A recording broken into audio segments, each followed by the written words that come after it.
And welcome to Time Traveler's Coin Exchange. Tonight we're going to have episode 73 of The Coin Vault Has Opened. I pulled out a couple rolls, and so we can get right to it.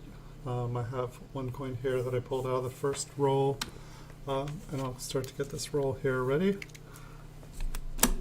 So for those of you who have seen the show before, you kind of know how things work. I used to do coin roll hunting, and I just went through as many bags of unsearched wheat cents as I could and as many rolls as I could as quick as I could.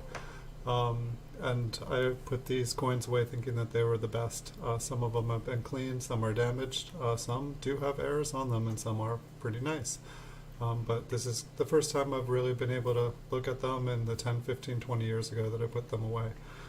So we'll start going through them. If we see some interesting things, we'll start to zoom in and see if we can identify anything. I have been trying to take a little extra moment and flip coins when I do find something, and just write something that identifies them. As I've already gone through these once in the past, I figure if I don't do this step, we'll be going through them again and again and again.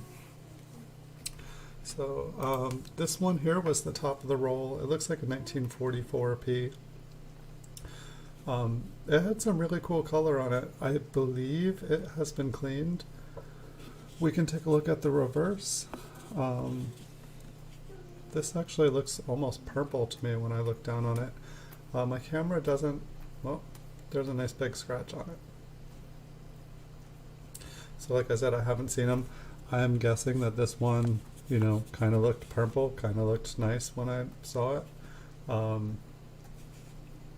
You know, I don't know if this is natural or not. I know that it probably looked that way. I can't think of any other reason that I would have put it in there. I think it's a pretty penny. I think it's been cleaned. It's got a big scratch on it. I don't know why I'm flipping this, but I guess I have a soft spot for pretty pennies. But hope you guys are having a good night. Ready to get into this now. Hopefully we'll find some coins. It was a busy night on eBay. It was a busy day. I feel like I put in nearly a 12-hour day. And this is like, finally get a break, and this is what I do for breaks. It's kind of awesome.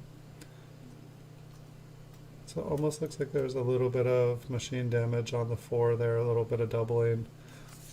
Doesn't look like anything special. Don't see an RPM there. So we will keep on moving on. Looks like the 6 here maybe got struck by something. Looks like there's a large spot, which you guys will be able to see in a minute.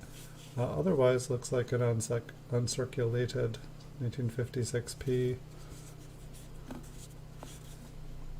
Maybe had a little bit of circulation.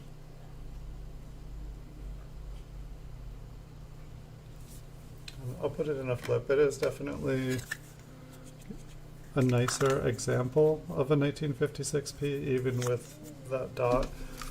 You know, if you guys watch my PCGS graded videos, you'll know I usually only, you know, buy coins of that date and mint if they are graded like MS64 or higher. You know, preferably an MS66. I'll buy an MS65. But for them to really be worth getting slabbed, they really have to be like an MS66, and some people would disagree with that. They would say MS67.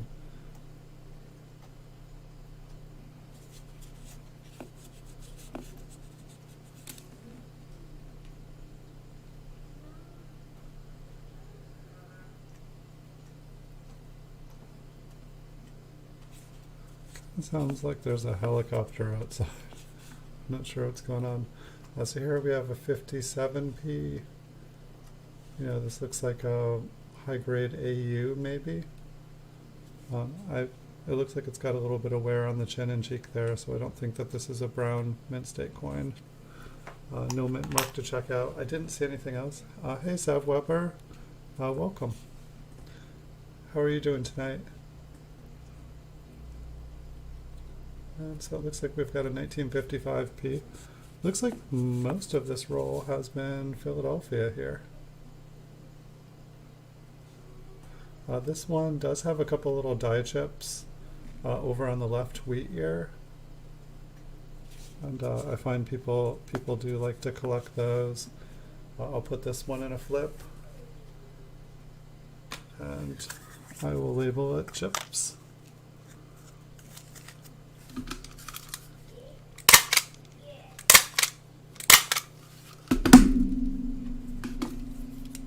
And if I keep hearing helicopter sounds outside, I might go check out and see what that is. It's just not the normal around here. Last time there was like helicopter sounds that long, it was like an ex-convict like up against the back door. Not here, another place. I was like, what in the world are they looking for out there? What is going on? Good to hear, Zev. So we'll take a look at this mint mark here. It almost looked like the two serifs looked really wide. Huh. See if I can hold my hand still here. Took a lot of coffee to get through the day. Alright. Almost seems like it'd be worth my while to just hold down the microscope today. Huh. Come on, focus. It's almost like there's like a lamination error that's like cracked the mint mark in half, but I don't think that's possible because the lamination error, maybe like it's like a, well, the mint mark is punched separately onto the die. I don't know what's going on here. I don't know what that is. Like it looks like a lamination error through the mint mark, but I don't think that's possible.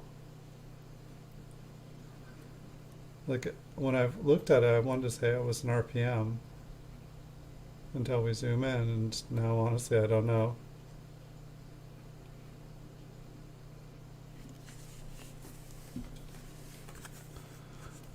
I listed quite a few coins today, Sav. Like I wish, I don't know, I'm gonna have like 400 or 500 more coins coming in this week. So there'll be a lot of new coins listed up. I'm trying to, I'm pretty much small in large sense, but I've been buying nickels, dimes, quarters, half dollars, silver dollars this last week. That's why I was doing eBay for like 12 hours today.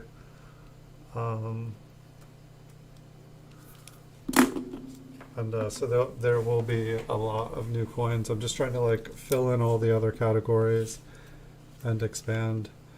I'll give you one tip. I'll give you one tip. I normally have everything on sale.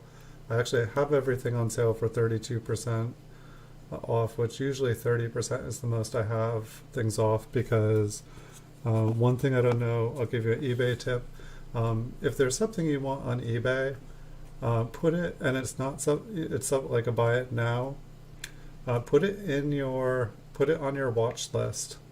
And if it's something you don't, you want, like, but it's not a good enough price, if you put it on your watch list, most sellers will get a notification that someone is watching that item, and it'll encourage them to send out an offer, like giving additional money off. And so when I see someone's been watching an item for a little while, I'll send like an additional 5% off. And so just to let you know, like that works for a lot of sellers. If there's a bunch of stuff and I don't know which one I want, I'll just put it all on my watch list, and all of a sudden the sellers will start sending me special offers. So I mean, that doesn't just work with my store, that works with pretty much any eBay store. Yeah, my eBay username is, my store is Time Travelers Coin Exchange on eBay, but my eBay member name is Answer to Life.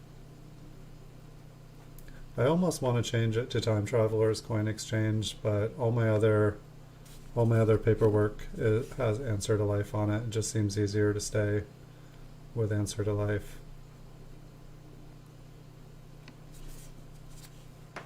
So yeah, I've got about a little over 3,000 PCGS graded coins there right now. And I do take offers, but some people offer like ridiculous offers, and it's just basically I buy a coin and I put a margin on it. Sometimes I pay over PCGS price for things, and then I just add a margin. Some coins on there, some of them, they're really not for sale. The price kind of speaks for itself. And I'm not trying to be a jerk. I just I put my entire registry setup on there, and sometimes people want the coin. And so some of my prices are too high. I'm honest about that. I tried to be the lowest, and every time when I'd go to do my taxes and I'd add everything up, I'd lose money every year. And so this is what I do for a business, and so I've found when you're not the lowest person selling, you actually make a little bit of money. It's just there's so many people competing on eBay that if you're the lowest, there's other people that are just their business is just clearing stuff out. It's like estate sales. The 2007 proof, I probably have that for one of the cheapest prices on eBay. It's probably like $7.99 on sale right now. I used to sell them for like $19.99, but I noticed that I had quite a few of them for a long time. There is an auction person. They're called Serious Sports Auctions. I would say they're probably the lowest person that you could pick one of those up for. They're probably the lowest person selling, or they're probably the cheapest person selling. The only thing is that when you buy off of theirs, it's usually a stock photo. You usually do not get the exact coin that you see. So if there is a particular coin that you like, you probably won't get that one unless it's the last one that they have.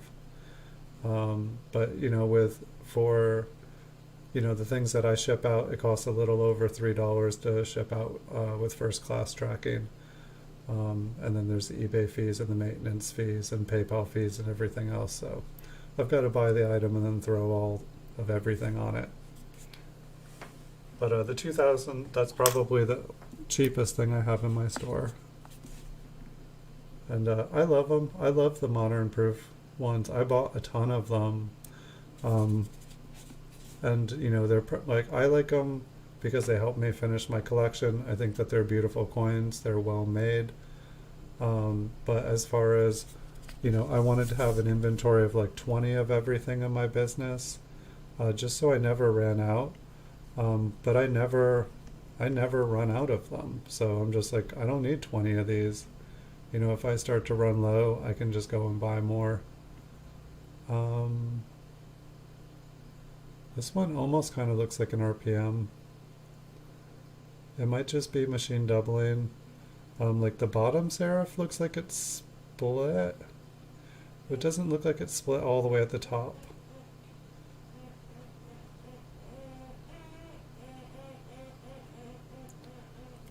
I'm going to put that one aside. But I also do have a buy 3 items and get $5 off. And so that should work if there, for example, if there's 3 of those proofs that you want for $7.99,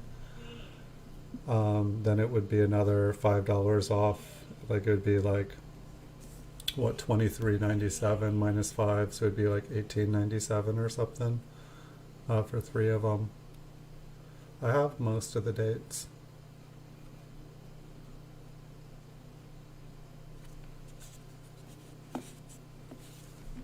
I'm not sure. I feel like when I was picking this one up, it almost looked like it had some toning.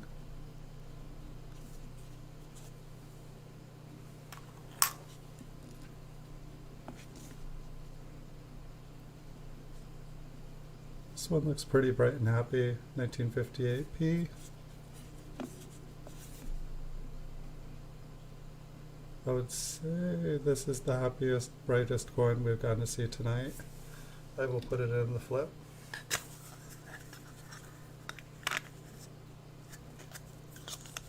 Is everybody having a happy Sunday?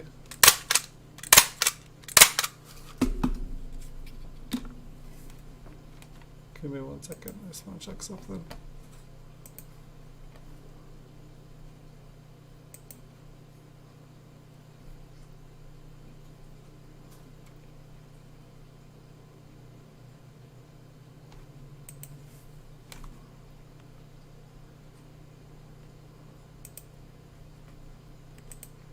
Do apologize, I'm coming back, I swear.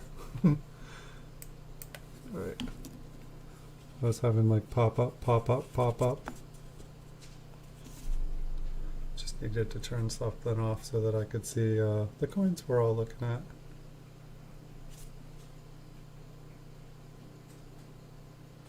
The 4 on that one almost looks, might be machine doubling.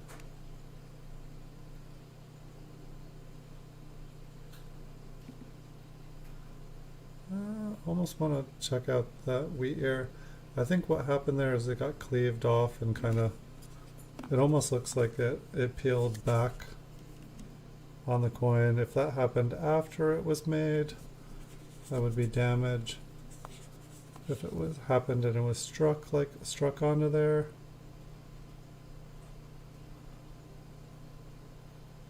I think that is damage. If it was the opposite, it would be cool.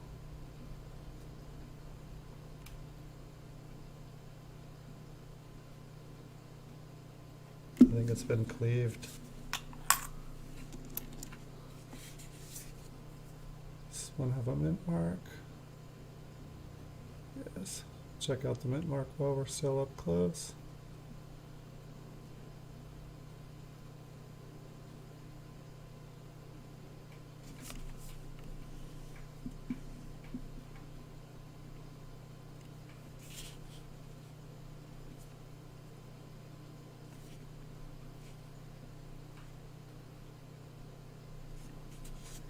Kind of looked like there was something going on the mint mark, but didn't look like it up close.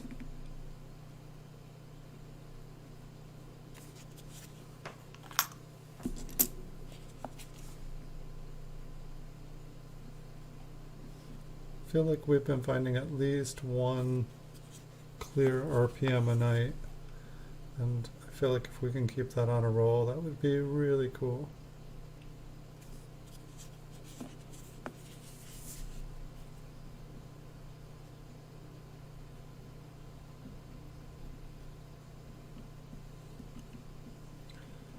Interesting to how big the top is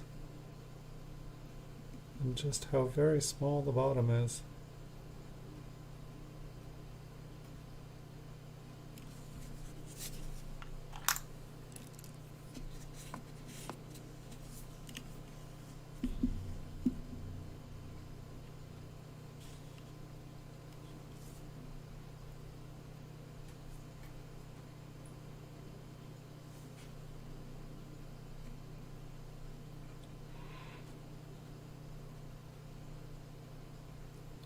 Looking at the E in Liberty there, I don't think that there was anything there.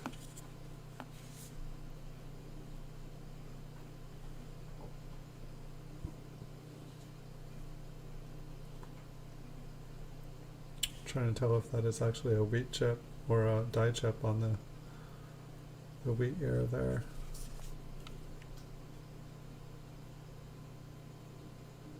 It's just a little baby one. It's almost like the shape that the part of the wheat ear would have been in.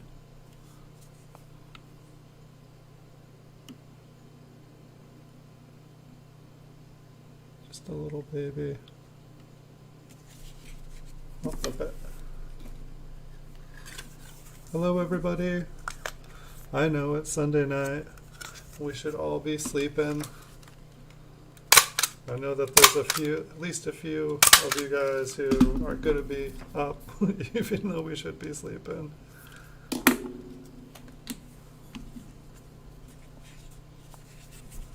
Well, whatever that helicopter sound was outside, it appears to have stopped.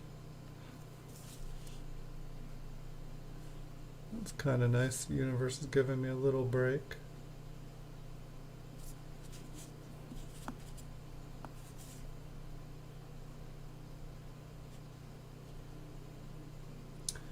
some interesting, I don't know if you guys can see, like, there's like 1, 2, 3 lines going all the way around the coin on the rim.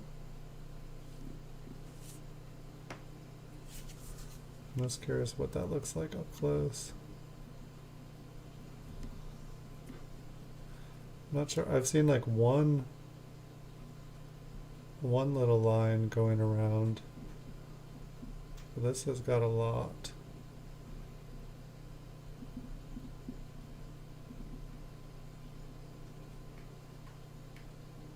Yeah, it looked like it went all the way around the coin. I don't think I've ever seen that on a coin. I've seen like one of those, but not like 3 to 5, depending on where you are on it.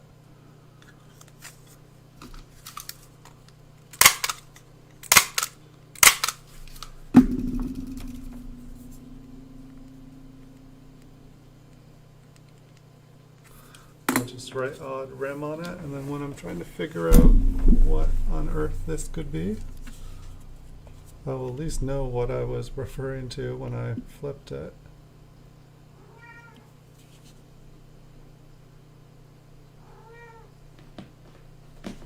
You can pardon me for a second.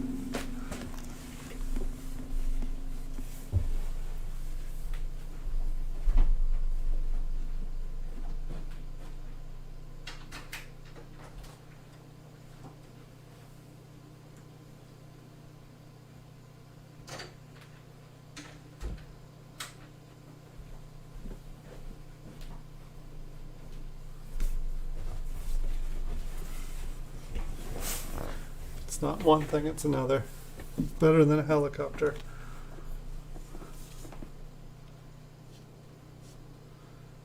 Alright, back into the thick of it. What shall we find?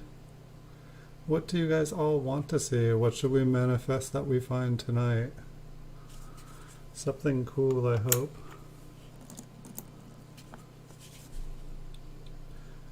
It's like I feel like the only thing that I don't know, like I found a lot of coins, coin roll hunting, like a lot of cool stuff, but I never found a 1914D or a 1909S. So it's like that's the one thing I know. I feel like we're never going to see randomly in one of these, or at least I don't think so. I'm pretty sure I would have remembered that. Like I went through like 5,000 bags of 5,000 count unsearched pennies and just tons of rolls. And it's funny because I've talked to other people and they're like, oh yeah, I found some.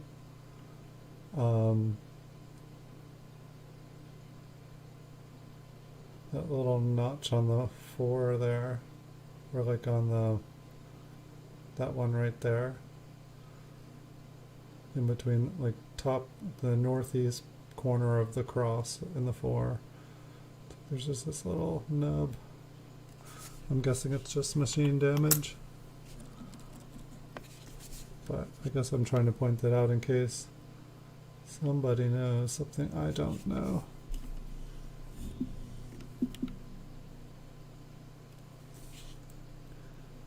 But part of me is like, the ultimate idea here with going through these rolls was so that I could kind of find what I have, so I knew what I was dealing with. And part of me just feels like that I should make a show, not take any coins out, just make a video and then put them up for sale on eBay. And people can basically, either watch the show and then bid on them, or people can, find the roll on eBay, look through it, see if it's something that they want, and if it's not something they want, they can save themselves some money by not purchasing it. And if it is something they want, then they can purchase it. But it's like, people can basically window shop, and if it's something they're looking for. But I guess the only problem with it is, like, if I do that, I can't take any coins out of it, and then I'm not organizing them for the future if I decide to sell them a different way. So it's just, I need to come to a decision. I guess the goal for now is, like, we're we're a good chunk into looking at these. You know, we've got what feels like an endless more amount of rolls to go. And at some point I might start, I have like just bags of coins that are in like little bags, like, and there's like well over 10,000 of those.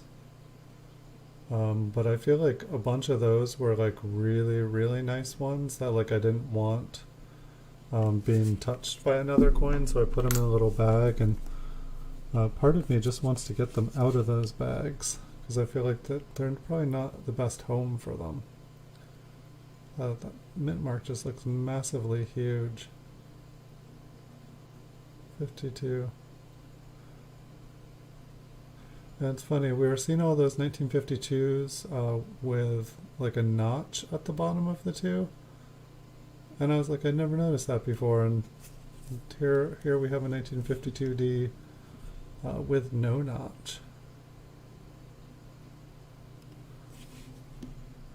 So it almost kind of makes me wonder if those 1952s with the notch, if those were something different. Maybe there was more than one style of mint mark for 1952. Maybe there's a particular one that just has a notch on it.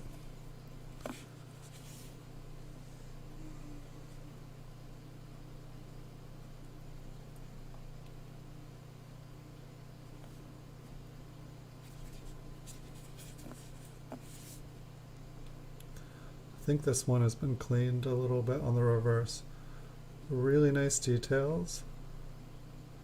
I think you see how like shiny, so shiny there, around 1 cent. I feel like most of the coin is original. I mean, maybe it just turned a nice brown color. It just looked too shiny to me.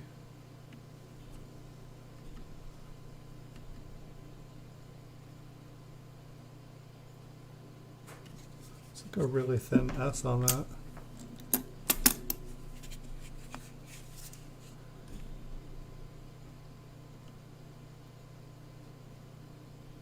Is this another 52? Yes, it is. It's like I feel like I'm starting to get a little bit better where like I look at a mint mark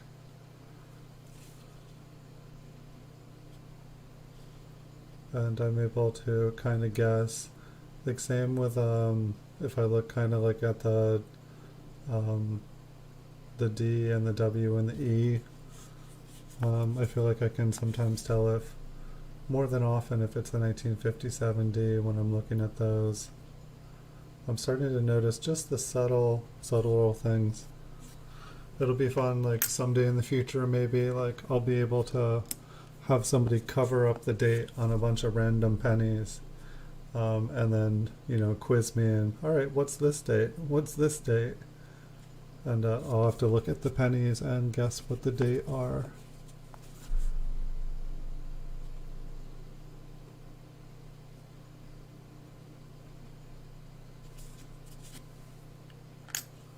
I am sure there are people out there that can do that, or at least come pretty close every time. This one looks like it's been cleaned. It's like so, like the parts of it that are bright are like so bright.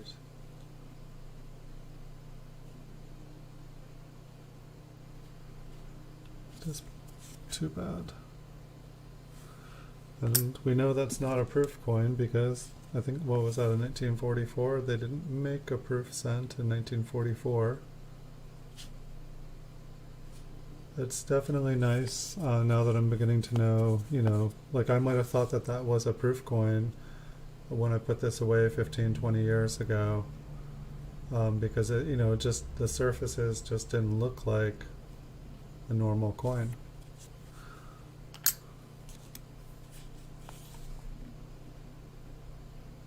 Looks like the 5 has been kind of smashed. That is not making an error. Looks like a die crack on Lincoln's forehead that's pretty obvious. But oh, there's a die chip. I'll flip a chip.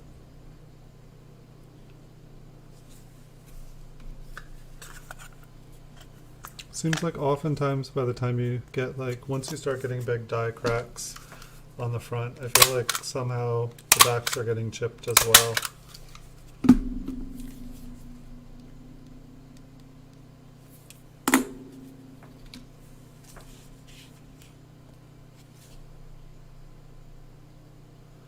$19.55s.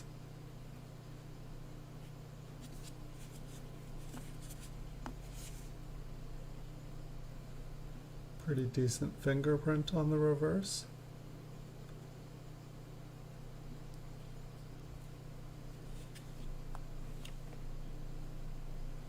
Looks like the rim kind of drops off.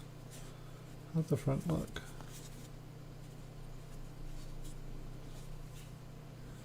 I feel like there's a rim. Kind of looked like a partial collar strike.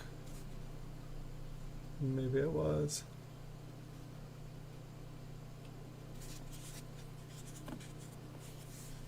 Some environmental damage. We got some green and black on the reverse here.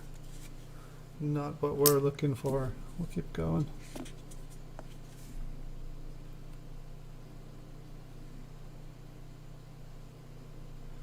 Looks like the die here is pretty worn. You can see kind of the devices, the lettering kind of starting to push up towards the rim. I'm sure I have put away a lot of coins thinking that this was rare and special. It's just what happens when the die making the coins is really, really worn. And it's like, you know, while it'll look kind of doubled, you know, like the U looks like it has an R, you know, like when you get close, you just start to see that it's just all kind of fading upwards.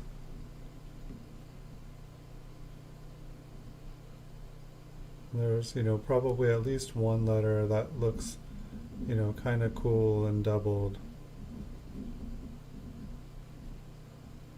But you can just see like those streaks going towards the rim. And it's like oftentimes like it'll look kind of doubled, but it's not.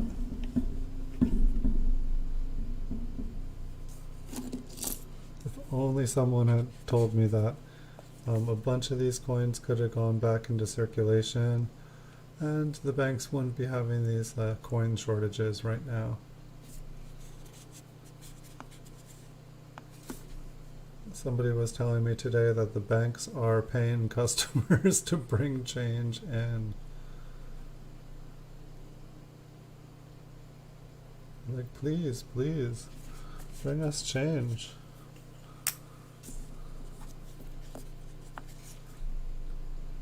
Be sure the banks just don't want all the coins. They're like, oh, this coin collecting thing. We should start coin collecting at the bank. We'll own all the coins.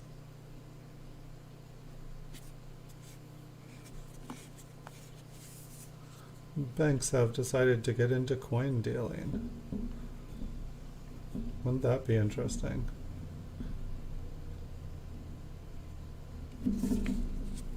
Yes, welcome to Chase Bank coin roll hunting. Tonight we will be looking through the Chase Manhattan Bank, where we have been stashing boxes of $50 for 60 years.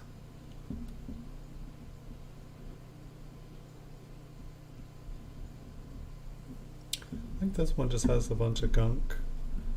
Maybe it's, yeah. It's interesting though when like that stuff builds up on the coin, how it starts to look like there is some doubling going on. Not the case here.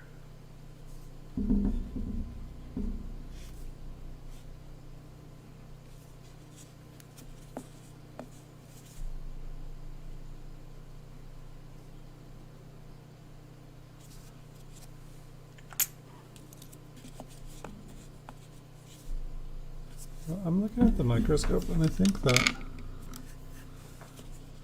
I can have this a little bit closer. And I think that'll help us.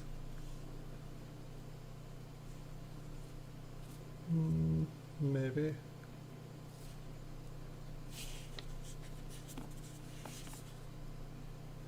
It's like if I don't have to zoom in and out every time unless it is something cool, I think that'll help us out. I think you guys will be able to see the coins a little bit clearer this way.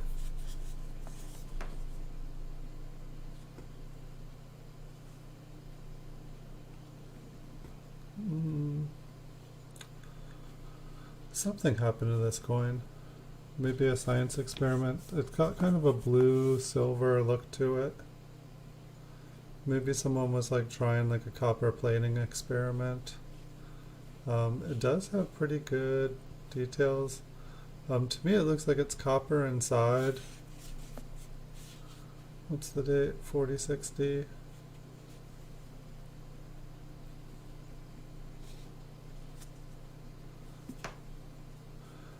Like this looks like it's, I don't know, maybe it's silver plating. It's not very thick. I feel like I can still see the penny right through it.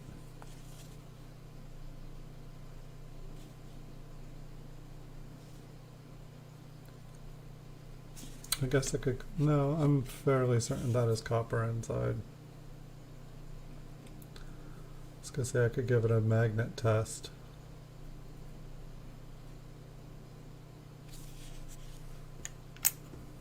I think we have better things to do with our time. I should just have a magnet right here ready to go every night.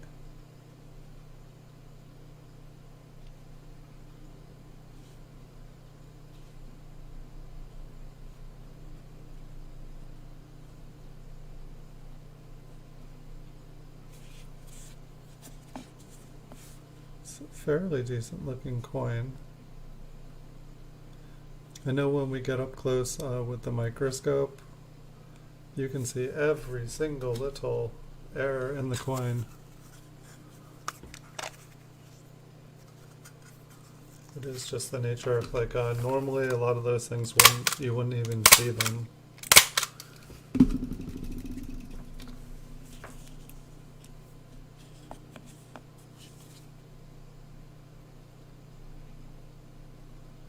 Got another 1952D. We'll zoom in on that mint mark once I check the reverse.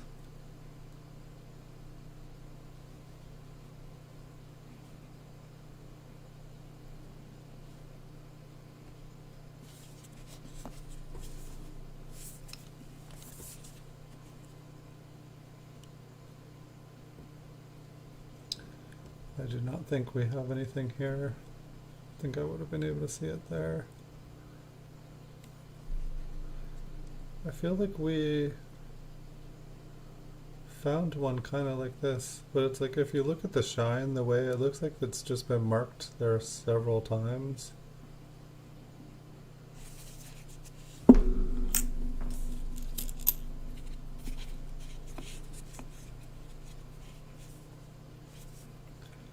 So we have no mint mark on this one, so we can zoom back out.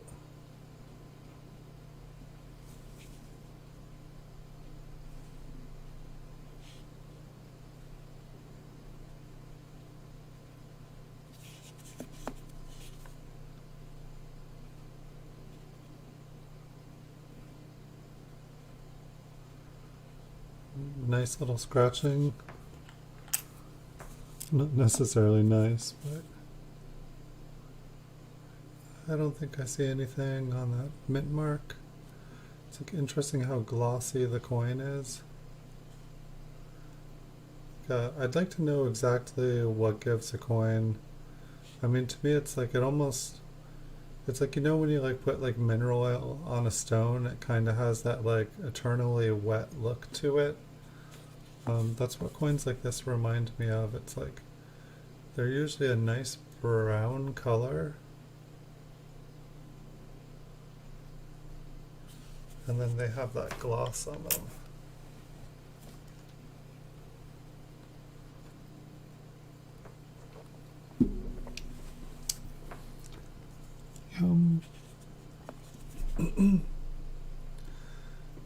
This one looks kind of like a 1955 poor man's double die. Like if you look at the 5 on the bottom, it's like extra thick. There almost looks like there's a top of a 5 sticking out to the east. I can zoom in on that one after we look at the back. It'll probably look very faint. Everything's just, kind of like the reverse of the other coin we were looking at. Everything is simply just stretched out towards the east.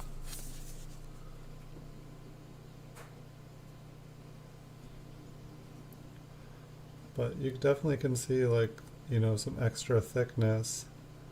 It's like if you look at the thickness on the left and then the right, there is some extra thickness there, but you can see all those little lines, the direction that all the metal is getting pushed. But, a cool effect. People do collect them, but I feel like they're not really an error. It's, if you can't have a 1955 double die, you have one of those.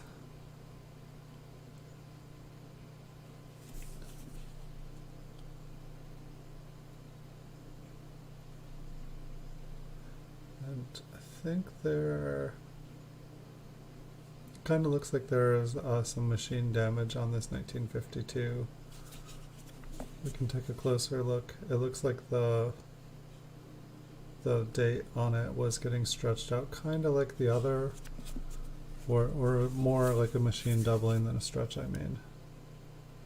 But it might just be some dark crud kind of outlining things.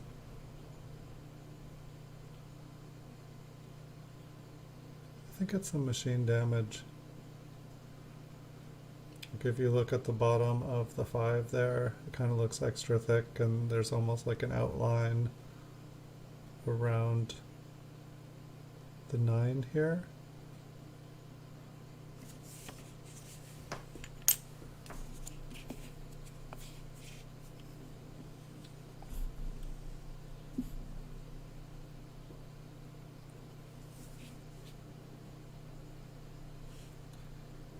Seems like we've got a lot of Philadelphia in this roll and a lot of Denver. Growing up, that was the normal for me, being on the East Coast, and I'd barely ever see the S-mints. And now I'm on the West Coast, and I pretty much get non-stop S-mint marks. It's so interesting how, I understand logistically, and they hand out the S-mint marks on this side, and they do the Denver and Philadelphia on the other side. So it makes complete sense. I think this entire roll here, this is the last coin of this first roll. Seems like a lot of them, or I'm sorry, all of them I think were 40s and 50s.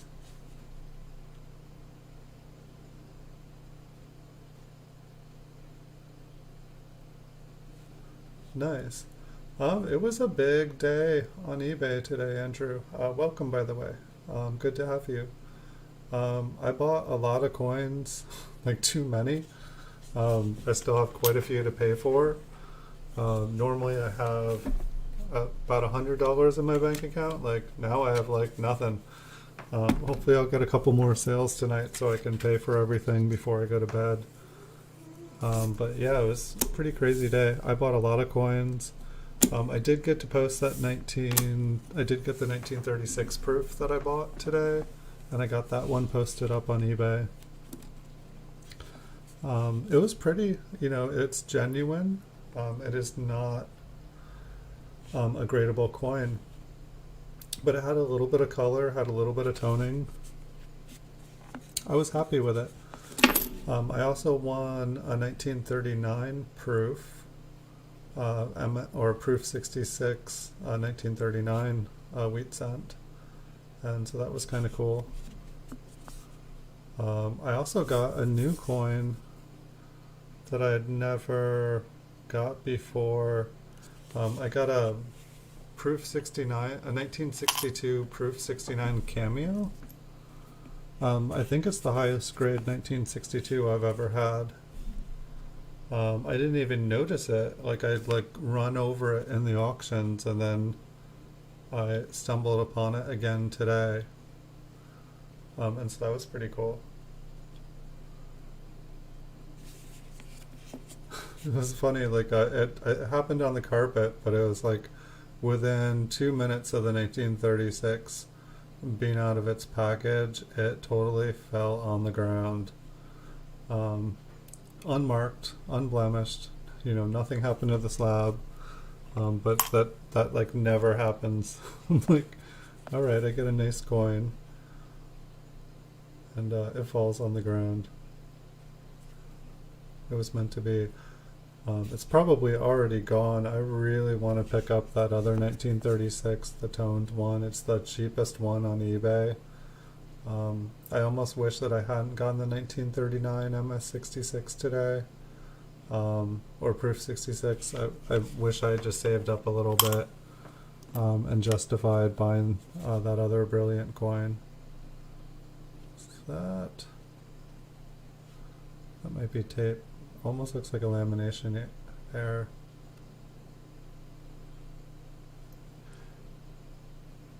Yeah, definitely. I mean, you can use Excel. Well, you have a PCGS registry set. The PCGS registry set works pretty good for your collection if you're not already using that. As you post the stuff, as you buy the stuff, you just simply record what you paid for the coins, and PCGS will remember everything. You can add photos to it. What are you using the Excel for?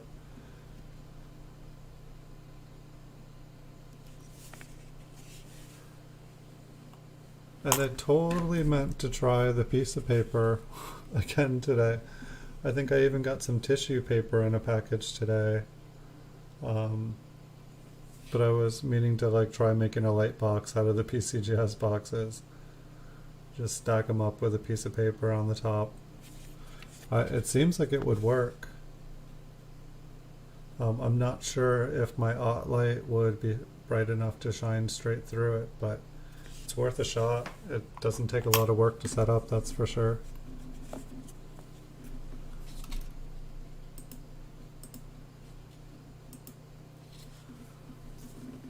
Yeah, I think I picked up maybe 12 early proof wheat cents today. And I think I picked up a couple, I think I picked up an early nickel and an early quarter. It seems like the half dollars are absolutely ridiculous price for like any, like it's like, we talk about like the proof wheat cents, the early ones, not showing their value. It looks like somebody already figured that out with the wheat or with the half dollars. The half dollars are all ridiculous prices. Like, I don't know if that's a recent thing or if it's always been that way. I don't know if the higher grade half dollars, that they're just harder to get graded high grade, that there's just more things that can go wrong with them. You want to note some other stuff. That makes sense. I mean, it's like the PCGS one's nice too, because they give you, it'll give you the population account, and I mean, you can add random notes to it as well. I keep meaning to just print out a hard copy of mine, but it's like it's pretty big now. I don't know how many, it's like my eBay store is about 3,000, so I'm sure my PCGS registry set has about 3,000 in it, so that'd be, I'm not sure how many pages that would be. It seems like a lot. But it's like I'd like to have a mobile copy of my registry set notes, because hey, when like the internet goes out or the power goes out and I can't access it on my computer, sometimes people are doing offers to me. That serif kind of looks split on the bottom.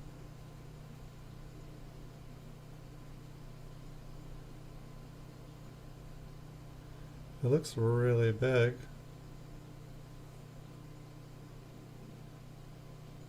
It might just be the style. We'll save up. We'll see if we can find another 1940 40S.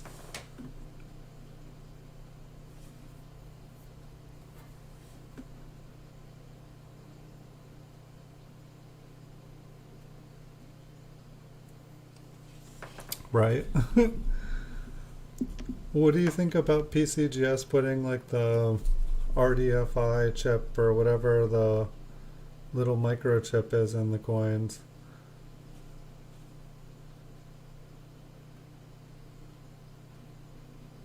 I think the O and D just got scratched there. The S looks interesting. I want to zoom in on it.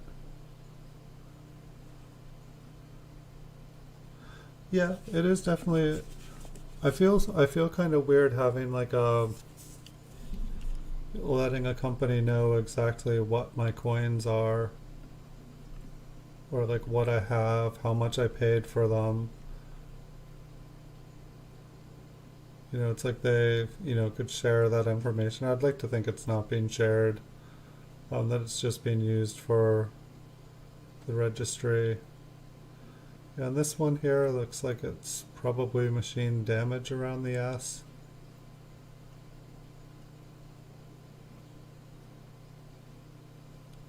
Kind of looks like the tail got smushed off up there.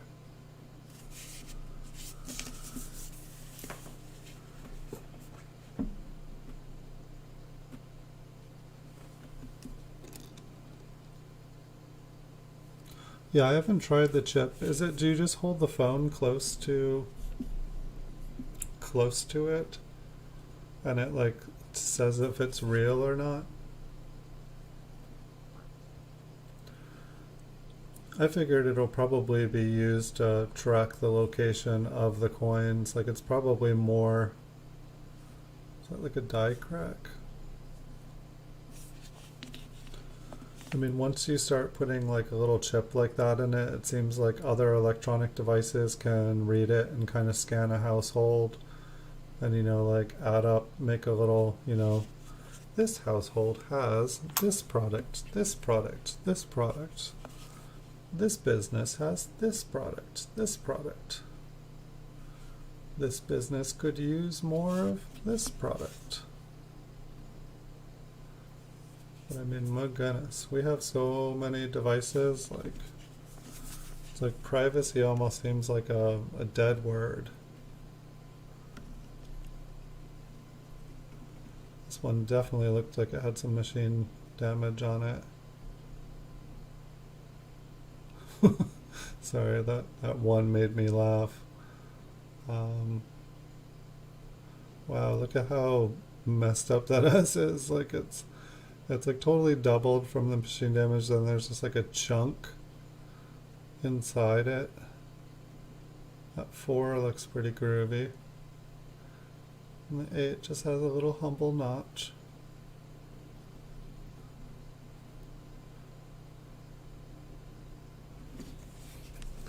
I'm keeping that one. I know it's just machine damage, but I like it. Welcome back, Sev.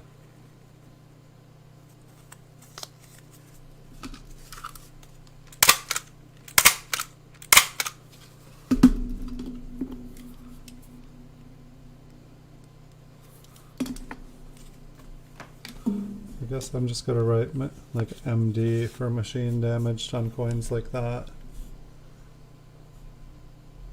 Nice, MD.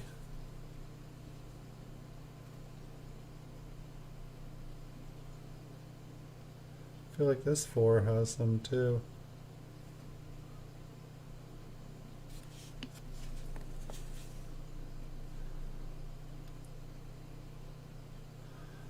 Yeah, I picked up a lot of, maybe like 20 $half this weekend. So I'm gonna have a lot of different coins to show this week. It's gonna be fun. And hopefully it stays fun. I know that with the state quarters, by the time I was done listing them, I was like, I just want to look at some pennies again. Some nice high-grade pennies, come on. Had some funny business today, like lots of offers, like people doing offers, and then sending a message saying, I don't intend to ever pay. I want to cancel the order. And it's like, why? I have to imagine it's just somebody trolling.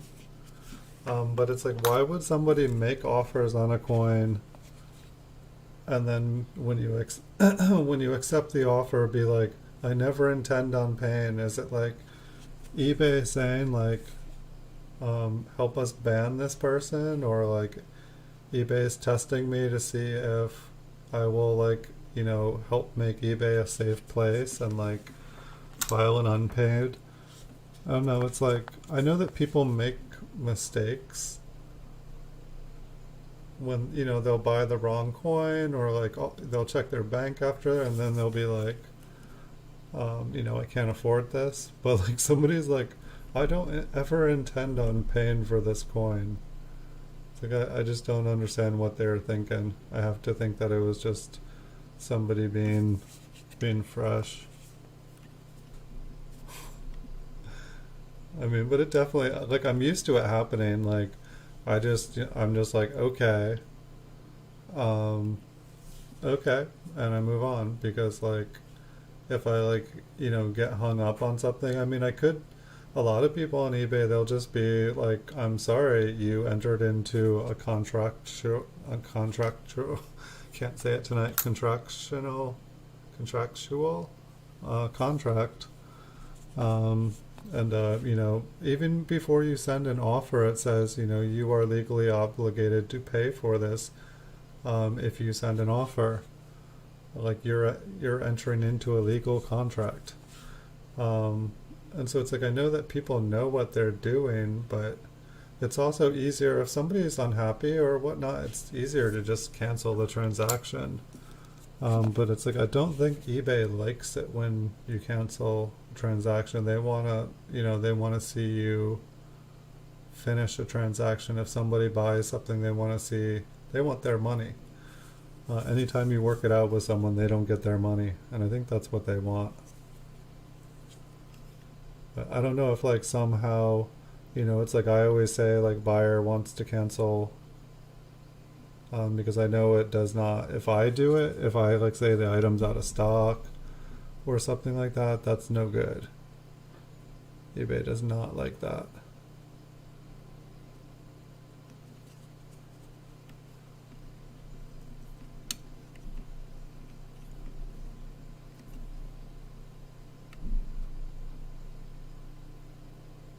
So I thought I saw something there.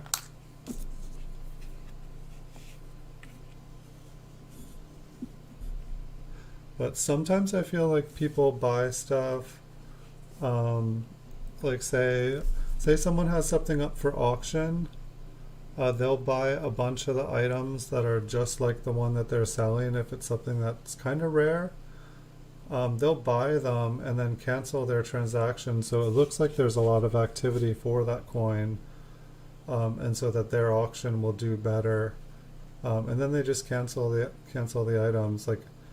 Like when somebody cancels an item like that, especially a really high priced one, like I usually check the auctions, and there's usually one ending like that day within a few hours. I always find it really interesting. Today that wasn't the case.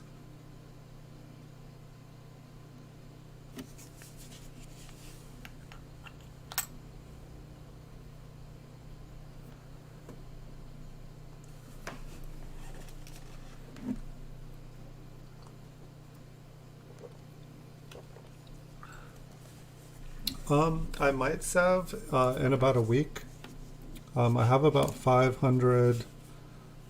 I have about 500 coins coming in. Most of them are not modern proof. Most of them are from the 50s and 60s, though. But I just started buying nickels, dimes, quarters, half dollars, and silver dollars. Like this just kind of started this last week. I had some quarters. I had some oddballs. I think I have some proof dimes. I think I have some proof nickels up, some proof quarters. I don't think I have proof half dollars up, but I think I have some cheap dimes and some cheap nickels. And the quarters, the proof state quarters, I could probably do a better offer on those for proof quarters.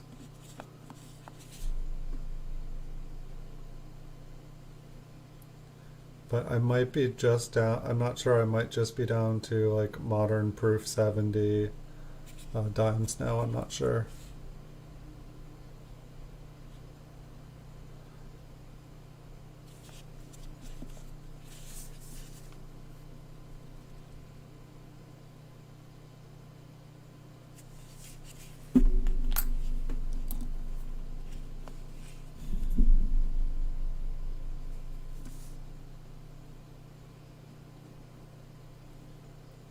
I think the 4 there has just been banged. Like if you notice, like the kind of flat part's really shiny. It's like oftentimes you can see when a coin has just been damaged if it gets really shiny because the virgin copper inside. This one, at least on the front, it had, this coin is beat. But whatever is on here is starting to like get a nice tone, but the coin it's done. It's too bad. There's a ton of different kinds of safes. Like what I would recommend is having more than one safe, more than one place. Have a decoy safe. I feel like there's one, like something I read, like, whatever you have in your safe, like, spend 5% of what its value is on like home, like home or business, just like security, protection, like just whatever that is. I've owned tons of different kinds of safes. At one point, just for fun, I wanted to like basically, I can't remember what movie it was. I want to say it's Fifth Element, but I don't think it was. There was this one movie where like this guy had this house and every single thing in the house was a safe. Like even his coffee thermos was a safe. Everything was a safe. I wanted to like get like home decor, the house plant was like sitting on a safe, like, the couch was made out of safes, just like everything. So if like someone ever came into my house, it would just be like, if they came into my business or my office, they would just look. I guess it's like, it's a hard question to answer with the safe just because I don't know what your circumstance is. There's a ton of different kinds of safes. If you just have a few items, if you have like a shoebox amount, I would probably recommend, kind of a fire safe thing that you could like, bolt down to the ground. But even like even a fire safe, they're only meant to withstand a fire for so long. And it, like, I don't know, a little while ago there was a whole bunch of PCGS auctions on eBay of coins that had basically, the slabs had like melted around them. The coins were, you could still see the coins and they had toned awesome colors, but they were basically entombed in these PCGS slabs that had melted around them. And so I don't know, like, the best kind of safe you can have is like one of those old school ones that weigh like over 1,000 pounds and like literally you're gonna need like dynamite to blow off the door. But like, you can also kill yourself moving one of them. I don't know, and it's funny too. Like, say, like if you just have that much, I would have the safe, and I'd put a brick in it. I'd put a brick and some gravel, or like a bucket full of nails inside it, and put it in a conspicuous place, so that if someone breaks into your house, they'll see that safe right off the bat, and they'll grab the safe, and then that'll be about as, loaded up with as much as you can of something heavy. Put a lead bar in there so that they see that safe and that's the first thing they go for. and then when they're like, oh, this thing is full, like jackpot, and they'll take off with that, and they'll leave they'll leave your collection wherever it is alone. Um, this one looks like it's got some color. I feel like there was one back there too. I think I forgot to flip it. Um, I'm trying to think of an honest. There's a lot of gun safes, and basically it's with safes. If someone's gonna rob your house, or like if someone's gonna break into it, they're gonna get into it. Basically, what the safe does is it slows them down. It stops somebody from who's in the I don't know. It basically slows someone down. But it's like even like the really high tech, especially when you like start to get like like if like someone was to like really want to rob you, like they're going to be trained in opening safes. It's almost like a game to them. It's like some people go to school, some people learn how to like break into safes. This one kind of looks cool.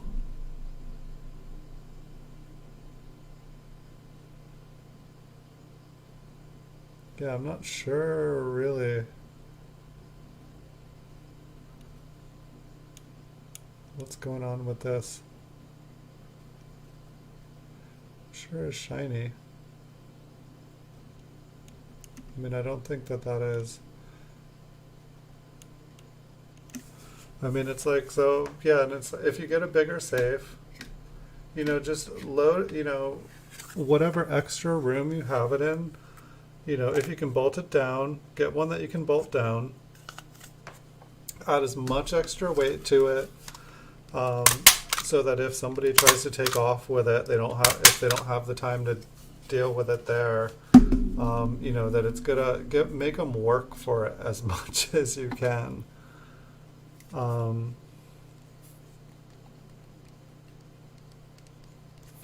But like the gun safes, they seem pretty nice. Just don't lose your keys. Like gun safes, they're pretty solid. They're supposed to protect, like someone from getting into your guns.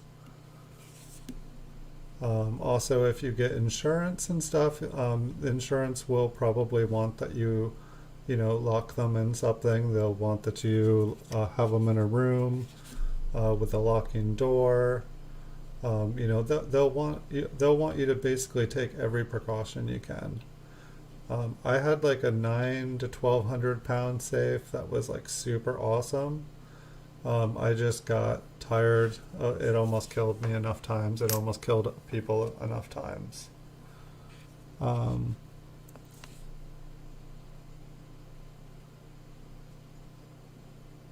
But yeah, safes are pretty cool. If you're able to get a vault, I'd go with a vault. If you're able to, if your groundwater is not really high where you live, bunker, vault, bunker, booby trapped vault, bunker.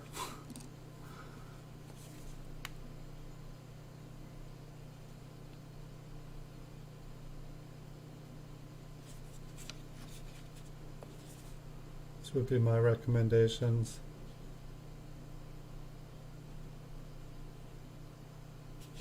Also, like, don't store everything in one location.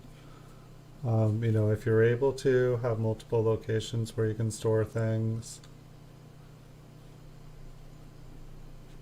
It's like, if you have some ones that are really valuable, I feel like banks don't want you to put things in safety deposit box anymore. But at the same time, I feel like they're not really supposed to know what's in those boxes. So it's kind of interesting. I know I had a crazy situation with a bank. Like my business account offered, a free PO box, and so I put like all my best wheat penny rolls in it. and just filled it up when I had when I had a roll collection. This was another 40s, huh? I'll put it next to the other one that we wanted to compare to. But basically, I came back there one day, and I wanted to go into my box, and they told me that they had that I no longer had. This was a place like that for my business. I went in and paid. I had like an internet cafe, and I went to and paid my bills every day there and stuff. And they were basically like, yeah, we drilled your box and emptied the contents and sent them off to auction. And I was like, I had a free I had a free account. What are you talking about that you drilled it? They're like, yeah, you were supposed to pay last month, and so we drilled it. And I was like so messed up. You go in there and you talk with the people every day, and there's no notification on there. It turned out that it was like 1 year free safety deposit box. And then you were supposed to pay it, but they never sent me a bill. They never told me about it. And so they basically took like about 120 rolls. And so I was like going to call a manager and stuff, like, because they never did anything. And then it turns out like that it never got sent off to auction, that they did drill the box, and they were sitting in a garbage bag in some back room, and someone just happened to know that they were there. So I thought that was like really kind of sketchy. So I don't really trust the banks when it comes to safety deposit boxes. If they just decide that they're going to drill your box and open it up and then store it in a garbage bag in some back room instead of sending it off to auction. And then I had to like go through it all to verify that everything was still there, and it was, but I was unhappy, like super, super, super unhappy. Well, you don't really get permitting on the bunkers, Andrew. The whole idea of having a bunker is it's your secret. It's your secret happy place. It's your happy place, Andrew. I mean, yes, in the news you read about people having bunkers and they always make them look bad. It's like he had a secret room underneath his house. But at the same time, I feel like after our world wars and stuff, I feel like it became a very natural phenomenon. I mean, heck, we're in the middle of a coronavirus right now. It's like, I don't know what's going to happen here in the future. Like, it's like, I want to assume that everything's going to go back to normal. Boy, would I like to assume that everything is going to go back to normal. But it's like, people keep asking me, what should I invest in? Should I invest in gold, silver? Stock market doesn't seem like a good idea to me. I don't feel like my money in the bank. It's like they keep asking me, like, what can I get into? And it's like, I want to give all this advice based on like past experience. And I'm not a prepper. But it's like, for me, it's kind of like, I think that there's like a lamination error on this one, kind of up there and down here. But it's like, to me, it almost seems like, a year supply of food, like basically like everything you need, like solar panels, like just, I don't know, like to me, it just seems like everyone just needs to get ready for some bad stuff to happen here. And I want to send good energy out into the universe. I don't want this.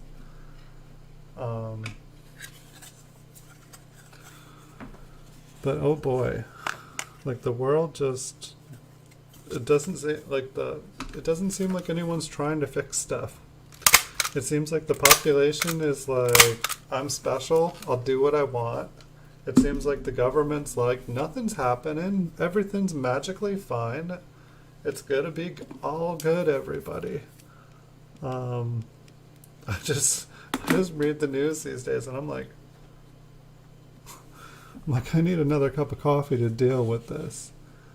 Alright, so here's another lamination error. So I won't try to talk too much. I know that if you guys want to watch the news, you will go to the news. Um, but I don't know. It's like, I don't know, it's like owning things and stuff. It's like, I don't know if money's going to be worth anything here in a year. I don't know if people are going to have jobs in a year. I don't know if everyone's going to still be alive in the year. Awesome, Andrew. I'll be with you. I sold my place on the mountain.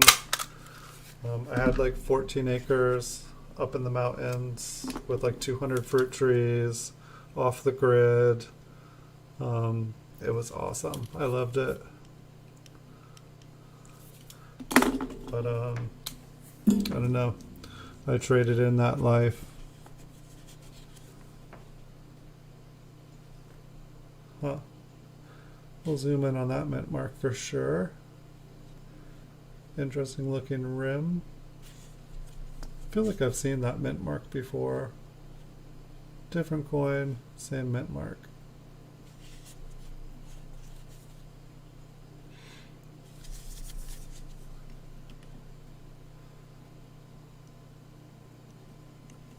I almost think it's like a chunk from the curl of the bottom of the 5.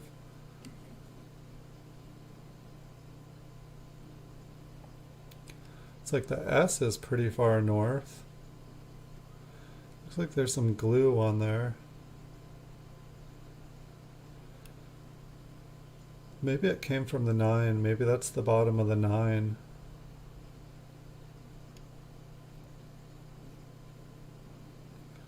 Well, that's this is a machine damage that I like.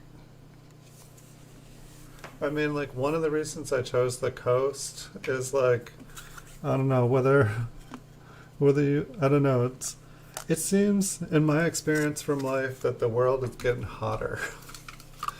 Not listening to scientists, not watching the TV, it seems like things are getting hotter. It seems like here in California, the droughts are getting worse. Seems like here on the coast in the redwoods, it's quite a bit cooler than it is inland, and it seems like inland is like starting to get so hot it can't support life.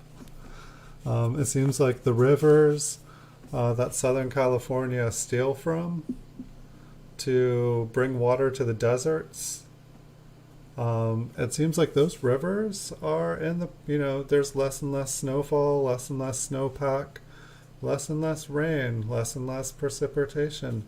Seems like those rivers that they steal water from to supply to people in the desert where humans really shouldn't be living are drying up, and pretty soon those people are going to be screwed. But I'm sorry, that's another show. But yeah, I'm liking it up here in the redwoods, but at the same time I feel like what this pandemic has proven is when like stuff goes bad in the city, guess where everybody goes? They all go to the nice little towns and flood them and bring the pandemic with them and bring the violence with them. Stuff is kind of crazy up here right now. I'd like to say it wasn't. But yeah, kind of crazy. It's like, I appreciate what tourists do for, what the tourism does for places and what it enables in smaller places. But like when like they like swarm, it's scary. It's like everyone around here is being safe, and then there's all these people, and like they refuse to wear masks and get all angry and aggro. And I don't know, it's just scary.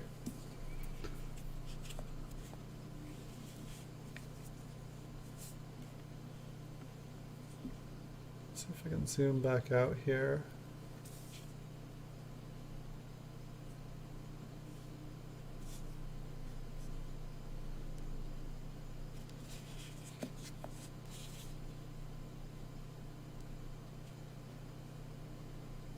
I'm trying to clear my brain here for a second. Think happy thoughts. think storage units set up to be, you know, eBay stores. It's like the mall of the future. It's like a storage unit chain where every single person who owns a storage unit is an eBay store, and basically it's like everybody can go and have like tag sales, like kind of like yard sales outside the storage units during the day, and then whatever they take home from it, they can go and post on eBay and whatnot. I'm not sure what's going on with this. I think that this is a lamination error. It's like up here is kind of interesting. There's definitely like damage on the coin, but like right here, like that definitely looks just like a weird metal. Yeah, you just have a pipe with a cover. And you just lift up the cover and you drop the coins down into the bunker, and they're good down there. You know, you have like the solid cement. Basically, you have the solid cement encasing it around, so someone's gonna have to come in there with a jackhammer or like a backhoe just to get it up out of the ground. It's like one way in through that pipe, and then it's like you can't break open your piggy bank until you're really committed to do it. It's like as long as someone doesn't come and prank you and like, you know, stick a garden hose down that pipe, then you're in trouble.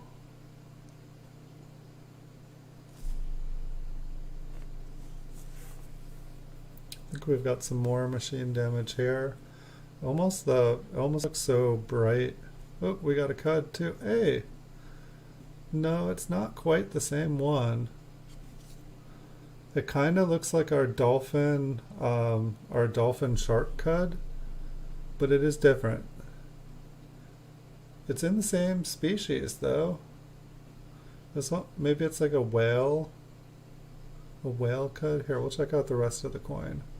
Holy, look at God up there. We've got some doubling on this one. I mean, maybe it's the cud. Alright, so we got, that must be the opposite side there.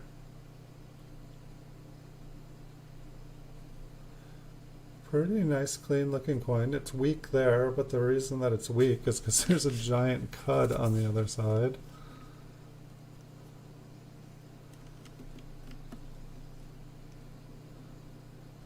Alright, so we got the machine damage for sure.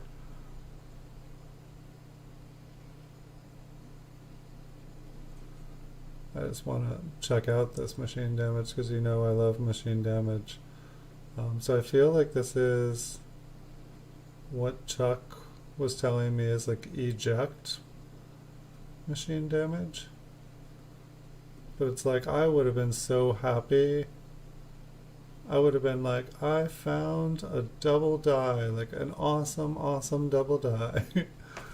I'd be like breaking my arms doing like backflips.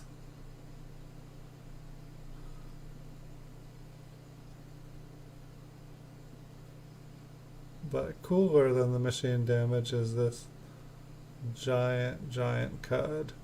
Dun dun dun dun dun. Alright. We'll look at the cud back. Dun dun dun dun dun dun. Yeah, I like the other one. It's in the same place as the other two I found, but like the hump is basically like right in the middle, and it's much more kind of fin shaped. Hey, welcome back, Sev. Where are you going? Is there something else on? That was one thing I was going to ask people today, is like what their favorite show is on YouTube, because you know, when I'm, you know, not making videos, I can have copyrighted material going on in the background when I'm working and stuff. And so I like to watch stuff too. And I know I'm not the only person on eBay, or, well, definitely not the only person on eBay, but I meant YouTube, but I'm definitely not that. either. But that was a cool. It's interesting. Down at the bottom of this roll, all of a sudden we're finding we got like 5 more coins here. But so we got a cud. We've had multiple lamination errors. We had some really awesome machine doubling. Well, we just need like a Liberty error and like some die chips, and we'll have like a normal show here.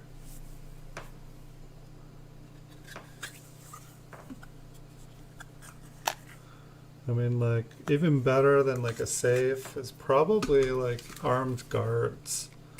You know, like get some of those little towers on the corners of your property, guardhouse. Yeah.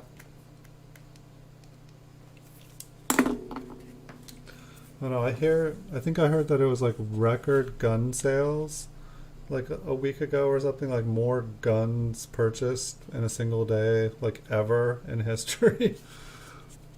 It's like, wow. Everybody is ready for war.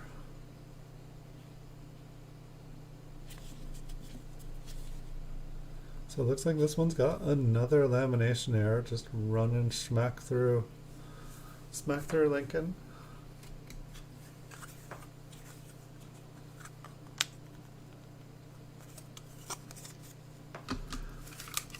I mean, I feel like in a couple months here, the world is going to be a completely different place.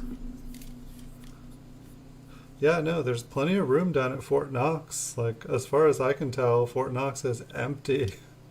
It's like it's like a decoy. There's nothing there.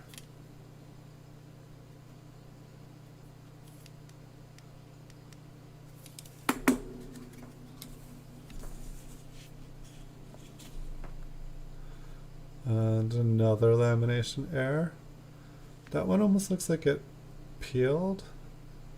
Almost looks like it slid down.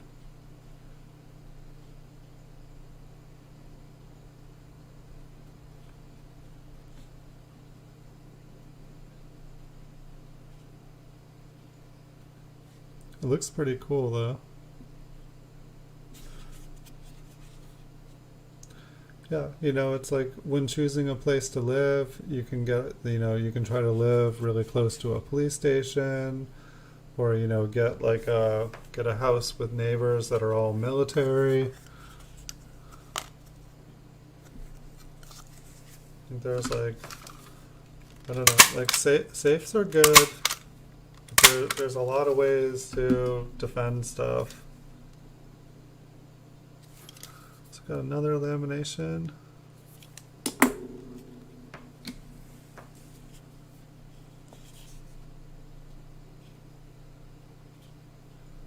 Big eye. We might zoom in on that min mark. I don't know why. Is that another one? Another lamination error. This one's a little different. I feel like it's more kind of like a die crack.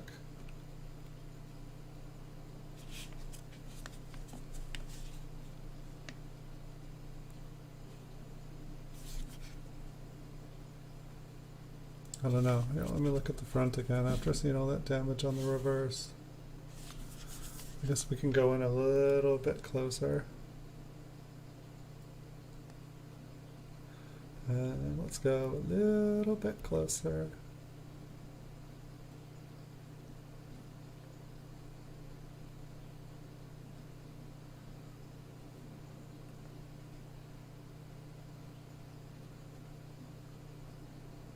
I'm not sure about this one. I mean, what I do like about it is it's not, like this line, it's not straight. If it was straight, I would say it's a scratch. But it like zigzags. And generally when you have a scratch, it's not going to go down. I mean, I think it's a lamination error. I'm not 100% sure on it. I'll flip it.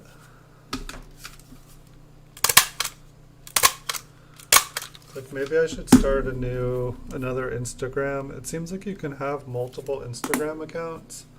Like maybe I should do an Instagram account where I just do airs.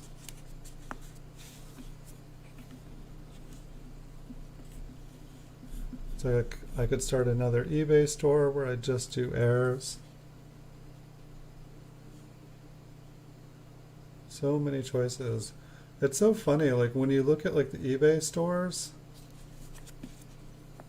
it's like it's cheaper just to have a whole bunch of small ones. And now with them giving free listings to everybody, it's like I don't know why I have a big store other than I signed a year contract. It's like everybody's getting 50,000 of them. I'm not sure if you can get silver for face. I mean, maybe a yard sale. I mean, it's like you can't, like the easiest way to get it for face would probably be to, or at least the smallest amount is to buy like 100-ounce bar or something. I haven't checked out. Like silverware and stuff. Like probably scrap silver.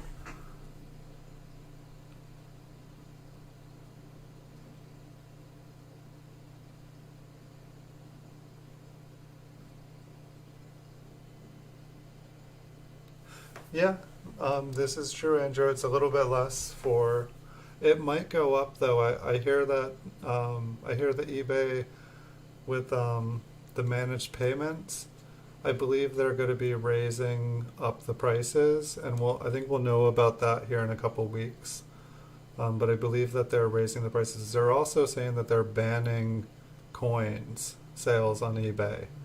But from what I've gathered, it's just the processor for managed payments treats coins like money laundering. And so they're not going to process it. So eBay needs to find another processor to process this stuff separately. So eBay is not going to force coin stores into managed payments. But then I think we also don't get all the benefits that they're giving all the people who are. But at least they're not just going to kick us all off eBay after having businesses there forever.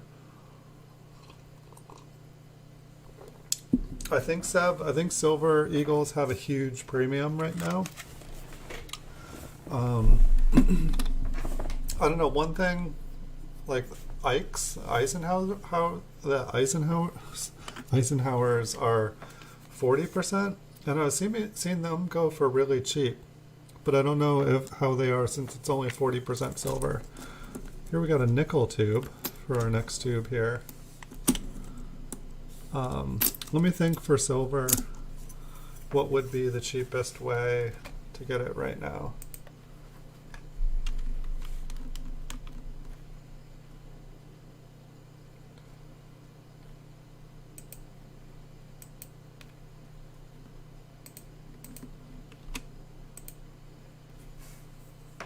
Boom, boom, boom. All right, I'm back. What would be the cheapest way to get silver? I was trying to think about this the other day. I mean, buying a large amount, but at the same time, when you buy a large amount, if you want it to be able to barter with in the future, an apocalypse like thing, you're not just going to want a huge chunk. You're going to want to have a bunch of little pieces. So I guess it depends on what kind of silver. You just want silver, I would get a big bar. If you can't afford and you just want to buy a little at a time, you really get kind of stuck with fees every time.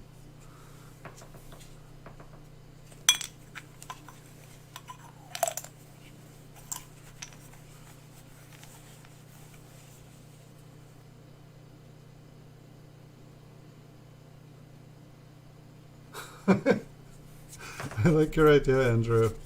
I mean, that's the interesting thing too. I'll get back to your thought, Sev. Yeah, some Ikes are 40% silver, Sev. Yeah, no, I definitely notice, Andrew, like a lot of people have noticed that you can do several smaller stores on eBay for cheaper. And so they'll have like the same product on 5 different stores, and they'll have one selling it for $8, one 10, one 12, one 14. Just a bunch of the stores, and it's all the same person with the same product, but with multiple accounts. And basically, they just advertise on a bunch of different stores the same item, and each one is more and more and more expensive. It's kind of genius. And then the people are like, they look at eBay because they want it, and then they choose the store that's the cheapest. And the other ones are just there to make the other one look like a good deal. And it works. It gives people confidence that they're getting a deal. It's kind of crazy.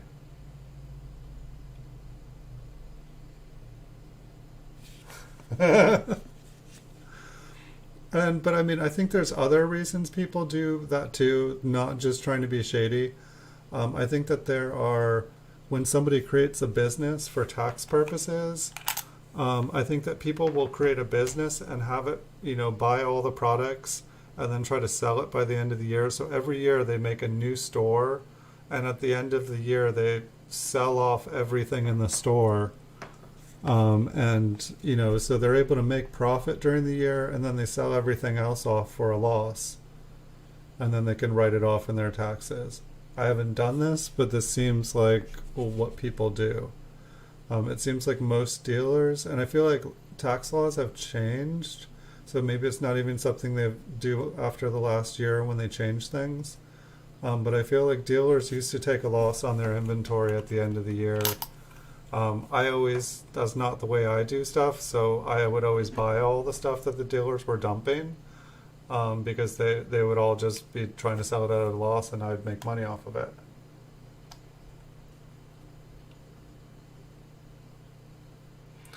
Silver for cheap. I guess, are you looking for any kind of silver, Sev? Because, yeah, I mean, I would say coins are a good way. I don't know, with silverware, I'm not sure what the percentage of silver is with it. But I feel like when I was looking into things, you could buy silverware for pretty much spot. And maybe it's because it's not pure. I'm not 100% sure. This one looks like it's kind of got like a lamination error where there's like little chunks of metal about to fall off. I guess one way to do it, if you're trying to get it for spot, you can put out an ad in your newspaper or like Craigslist or something, and you can say buying silver spot. The problem with this is, yes, you'll be able to determine what you buy coins for, but it doesn't come without its risk. Places like Craigslist and stuff, people will have fake stuff. They'll have some very convincing fake stuff. And they also could just decide to try to rob you. I'm not going to say it doesn't happen. That's one of the reasons I do like just doing things on eBay, why people can, try to pull a scam or something. It usually doesn't involve, just people being super stupid. I don't know.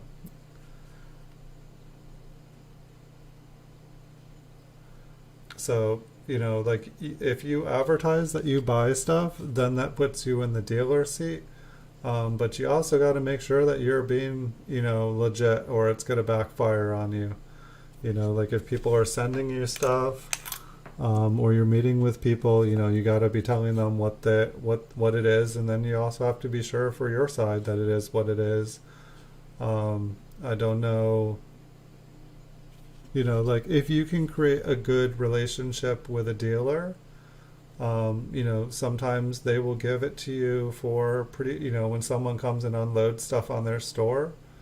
If you're good with the dealer, I'm sure you can get in a situation where they'll call you and say, hey, I just got a bunch in. Do you want to come look at it? You can pick it all up, one price.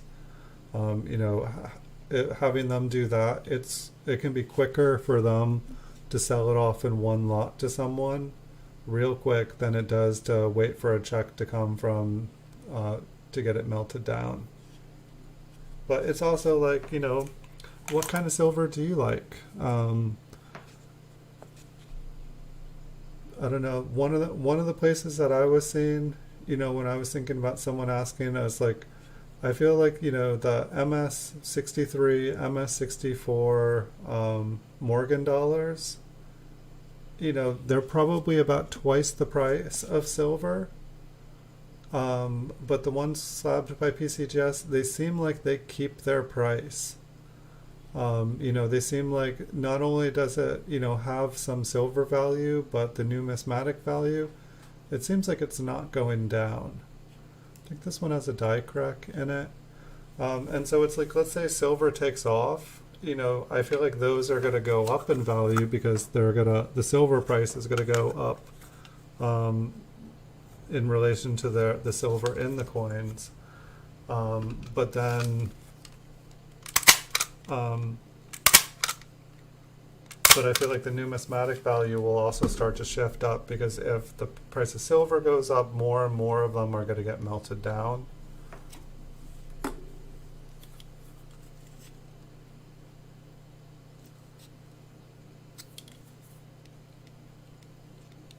But I mean, there's so many different kinds of silver. Yeah, like on eBay right now, I feel like I saw there's like hundreds of MS63, MS64 graded, Morgan dollars. And gosh, this is filled Bs. I think most of these coins that we've been looking at in this roll just have filled Bs. But it's like, I feel like they're not 99.9. I feel like they're not a full ounce of silver, but I feel like their numismatic value and their recognition, like if you show anyone a silver dollar, they know what they're looking at.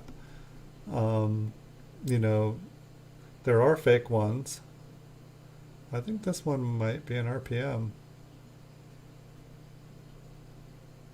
I mean, it looks like it has a little thing at the top and a little thing, like it's split on the top and bottom. And it would be a very interesting, like not a normal way for it to be. Almost looks like it's a little counterclockwise. Like it's a D over D counterclockwise or counterclockwise anyway.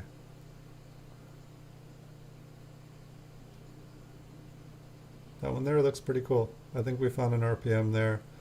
57. 1957. Yeah, I guess that's what I mean. It's like they have a premium on them, but you're going to get that premium back when you sell the coin. And if the price of silver rises, it's like the premium is going to rise on top, or at least this is what I saw in 2008. When 2008 happened, like people wanted to get into silver and gold when the stock market crashed, when the economy, like people wanted to get into these things. Like people were looking for anything that wasn't a 0 and a 1. They were looking for like solid things to protect their money from. But like I noticed within coins, I was mainly in pennies, but like I noticed everyone was just running towards silver and gold. And then when they couldn't get silver and gold, they were running towards coins. And so I was noticing it kind of overflowing into the numismatic valued stuff. And I was noticing pretty much all of any graded coin that was silver was like going up in value all of a sudden really quickly. And I feel like things went up and I don't feel like they ever came down.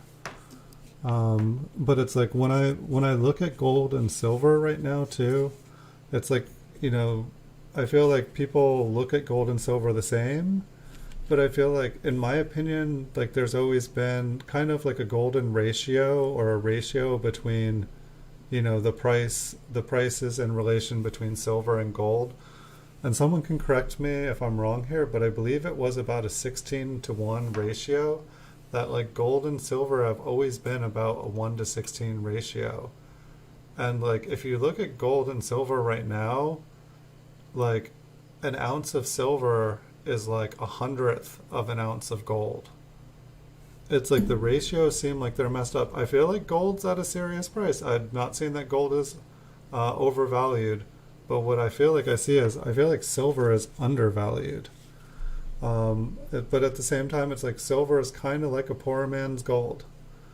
Um, it's like, which do you really want? Do you want to be, carrying a backpack, with 100 ounces of silver in it, or 1 ounce of gold? Um, I know one's a lot easier, but silver makes change a lot better than gold does.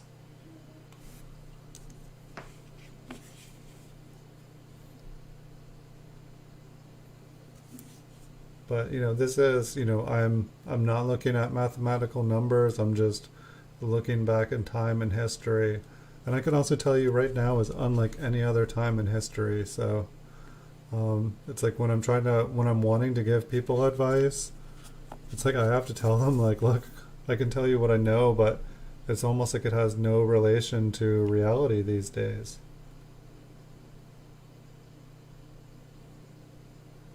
Yeah. I mean, it's like basically, it's like, okay, you save some silver or gold for an apocalyptic situation, and then let's say you get hungry and you want a sandwich. It's like, you got one gold coin. It's like, I could give them my gold coin for the sandwich. But let's say maybe you have 100 silver dollars, and it's like, try to convince the person to give you a sandwich for a silver dollar. They'll probably say yes. Um, But it's like otherwise, yeah, it's like you might be like, hey, I'll give you my gold piece for, 100 sandwiches credit, but I don't know. I'm sounding like I'm talking about the apocalypse. I'm sorry, guys. I'm usually a little bit more upbeat, but I'm all operating on the assumption that everything is going to go back to normal here. The problem is I just don't see it going back to normal. If you guys have some thoughts and you guys can convince me that everything's going back to normal, that would be awesome. I'd love to. It's like I think I heard that like Russia is making great progress on creating a vaccine. The article was saying, oh, but they stole all the research. I'm like, I don't care if they stole the research. Like, if they're able to make a vaccine, awesome, because that means that they can make a vaccine. If they can make a vaccine, we can make a vaccine. If they stole the vaccine, then whatever research they got, that works. Why did I flip this one? Oh yeah, there was a partial buy error. There was a little tiny piece. I'm not even sure if I pointed it out. Little die chip in between the B and the E. Tiny. Tiny, tiny, tiny. Tiny little die chip. I think this one is a lamination error. I think I just saw it at the corner of my eye. Whoa. This coin's a mess. Yeah. Or a lamination peel. Wow, this thing is messed up.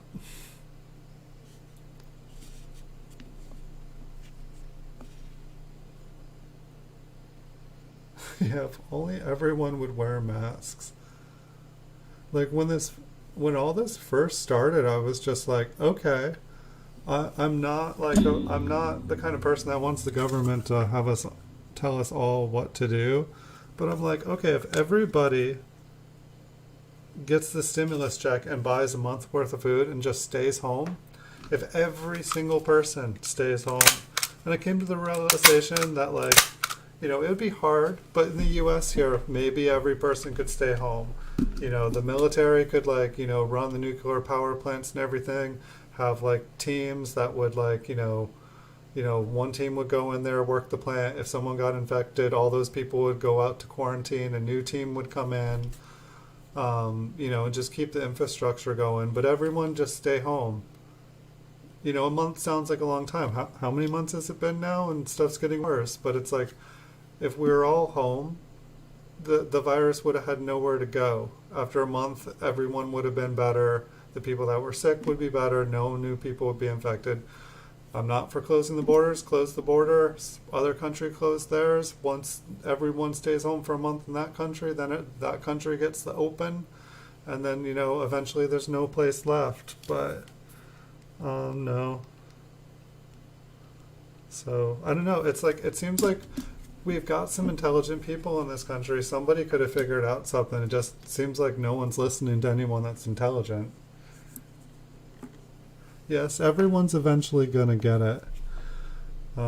Which means that like our health insurance premiums are gonna, be larger than a student loan. It's like everyone finally became wise to the student loans, and so now they're like, okay, we need a new program that, indebts every American for life, so that we can become richer and they can all, have to try to crawl out of, it's like everybody in this country, it's like the American dream these days is like everybody starts off life being born with $100,000 of debt.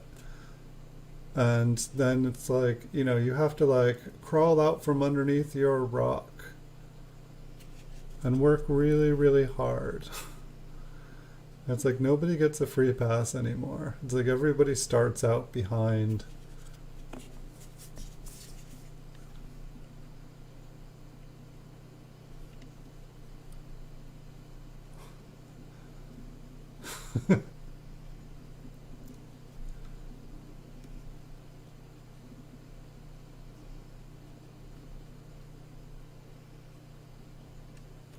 Almost wanted to say this was an RPM if I can. I don't think it is. It's not focusing.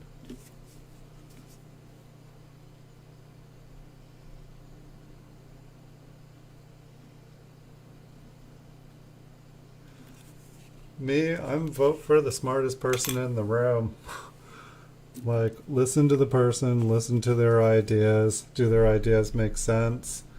Um, that's that's what I'm about, listening to the people who like know what they're talking about, who have like leadership abilities.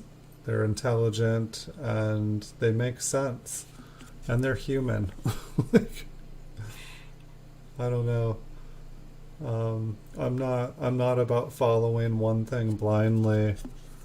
Um, I'm about asking questions and trying to make the best possible choice, not just living life on autopilot.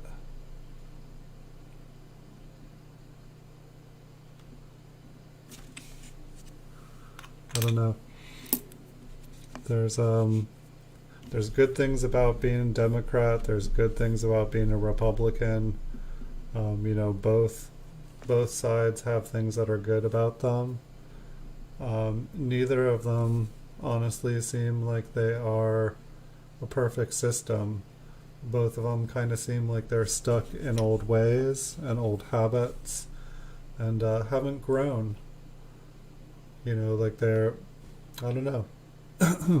Just seems like everyone doesn't like listen to history. They don't learn from mistakes. They're just doomed to repeat them over and over again.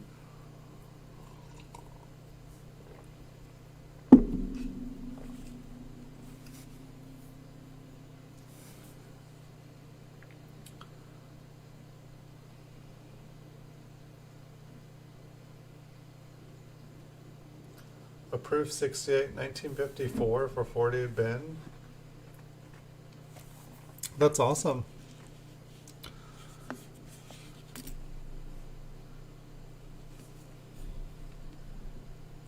Yeah, I don't know. Sometimes I go back through my records and I'm like, I paid what for what? Like sometimes it's good, sometimes it's really, really, really, really bad. Um, but I guess I'm the same, Sev, with like religion and stuff too. It's just, it's like I think that there's a lot of good ideas in different religions. I think that they have purposes which help people. But it seems like about every religion that I've ever studied, there's certain facts, there's certain ideas in them that are good, and I see how they help a person grow and make them a better person. But it seems like pretty much every religion I've ever looked into, like basically it's like people have kind of manipulated their religion for self power. It's like, you start with something good, but I guess with religion, what I see is I see like certain facts that seem to overlap in like pretty much all the major religions. And, those kind of things seem to be the truth in the matter, are the things that they all agree on. And then it seems like when all of a sudden the religion seems to get into some rant about this or that, about this kind of person being evil or this kind of person being bad, it seems like that's where the message of the religion, that's where everything just kind of goes wrong. That's where like somebody was like power tripping and like somebody had a falling out with somebody and like stuff just got nasty. Like, let's start a blood feud that lasts for centuries. All right. This one actually has really nice toning on it. I don't think we're going to be able to see it. But I'm going to put in a flip so I'm not touching it. Yeah, I was pretty happy about those $8 Proof 67s. I got a couple more of them too. I think I almost got a complete set of Proof 67s for a year, all for like 8 to 10. Like, I'm not sure what's going on. But then at the same time, that same night that I got that Proof 67 for $8, I sold one for like $80. And so it was, maybe whoever was meaning to bid on that one forgot to bid on it, and then they came and picked up another one. But yeah, I've actually been having quite a few of the older proof coins sell as well. This one's kind of interesting. There's like a little die chip going out, and I like, if you look at the tip of the wheat ear, there's just this tiny little, I like to like think of them as a feather. I don't know why, but just this little feather sticking out.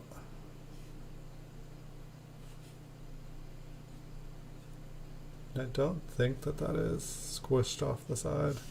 Is there anything on the front of this one? We'll check the die here.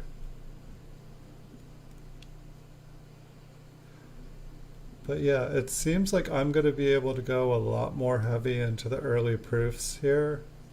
I'm getting kind of excited about that. I'm kind of wanting to buy out Gift Store Online. I assume that if I buy him out, he will just go and get a bunch more graded. But also what I'm curious about is, maybe he was seriously going to buy, maybe he seriously was going to buy those rolls and then realized they weren't what he was looking for, but it sounds like he's looking for more coins to get graded. But I was just curious if like I went and like bought all of his proof sets, kind of what would happen if I did that. I mean, he's got like 20 or 30 proof sets from the early, from the wheat cents. And I kind of want to like just see what happens if I buy them all out. Who is it? Currency?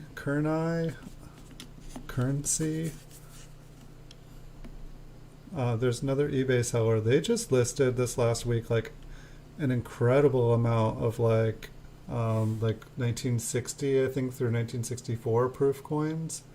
Like just an incredible amount. And there was totally a coin I wanted to pick up, and I had bought way too much stuff. I was like trying to pay off my cart, and I missed it. But there was like a proof 1960 small date 68 cam which I wanted to pick up, and someone else bought it.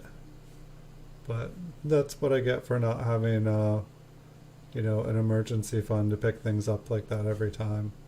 But I did get the proof 69 cam today for the 1962. That was awesome.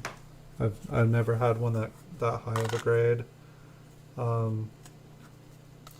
don't even think I've had a proof 63 that high. I think I had a proof 63, 69, and I think I sold that for more than the 62, 69 cam I got today. That one had like a little bit of an error on, it was a Liberty currency, yeah. Something like that. I can't quite remember how, But he seems to be into like some of the ones he got were really pretty. Like they were like brown proofs or red brown proofs, but they had crazy colors. But he seems to be pretty in on the proofs as well here. We should get him into the proof mafia with us. I think for like the proof mafia, like the initiation of it, it should be to be in the proof mafia. You have to buy a 1936 proof, and that's how you get in. Like the 1936 proof coin. That's your registration into the proof mafia. Without one, you're not allowed into it. And then if everybody does that, then the price of a 1936 proof will go through the roof because people will want to be in on this. We can just start a private chat, a private YouTube channel with private chat where we'll discuss taking over the coin world nightly. And if you want in on it, you have to show live your 1936 proof. It'll be fun. It won't be a conspiracy or anything. It'll be a group.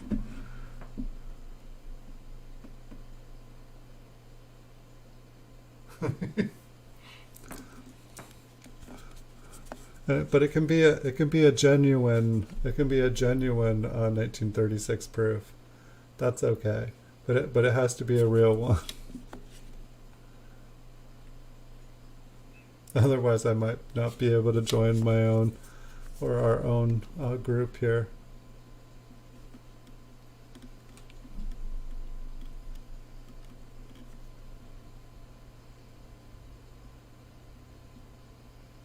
I think we found another one.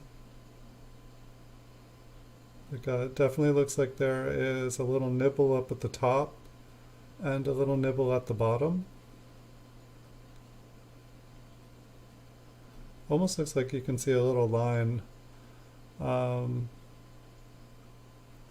Which direction would this one be in? Is this clockwise or counterclockwise? But I believe that's our... So we got another 1957.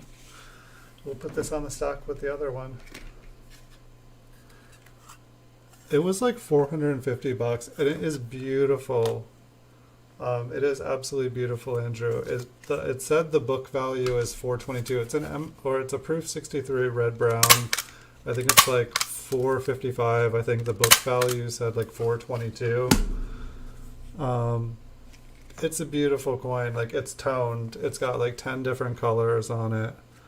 I should have bought it now. It's gonna disappear if I don't buy it. I can't remember. I feel like it's half the price of the next coin up. It's a brilliant one.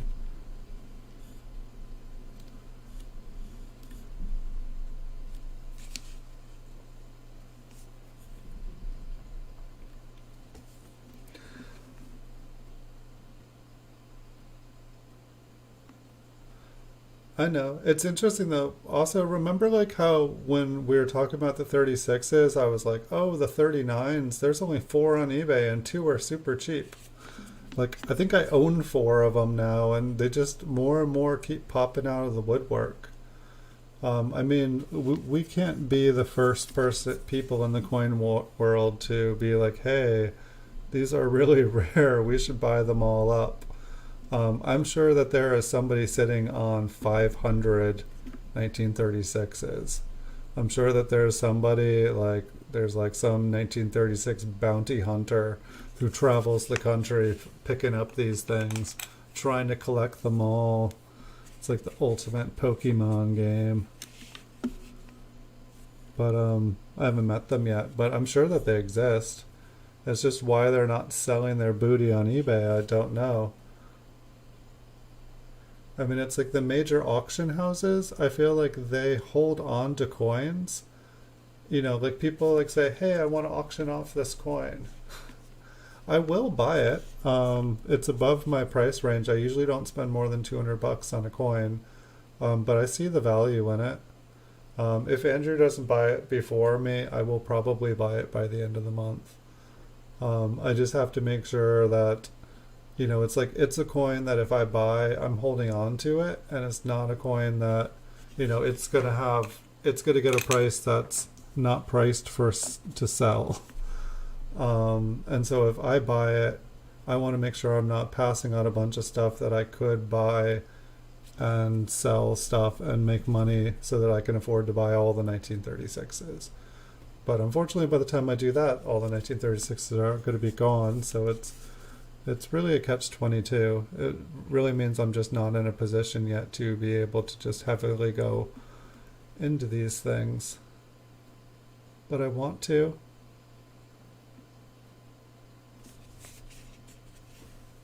Yeah, I can't buy it tonight, or I would. I almost was like, darn, when I bought the 1939 Proof 66 today. I was kind of like, if I had not purchased this, I probably could have purchased the 1936 tomorrow.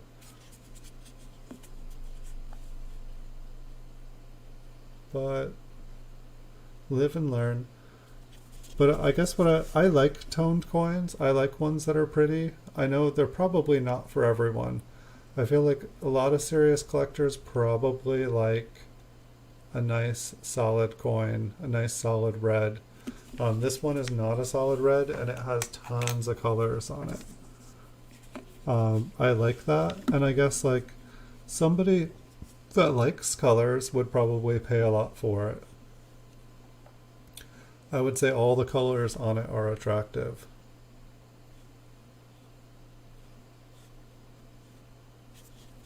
I bet it's already gone. I mean, I looked at it a couple hours ago, but I bet it's gone now.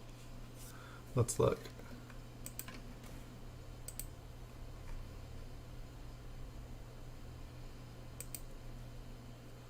Maybe it's still there. Wow, eBay's slow tonight. Alright, I will check it out later. But yeah, it won't be up there forever. I will eventually be able to get it. I've already told a couple people that they should buy it. But looks like we've got an even bigger little feather. It makes the other one look tiny. But it's like, I imagine these are a tiny little die chip on the end of the wheat stalk there.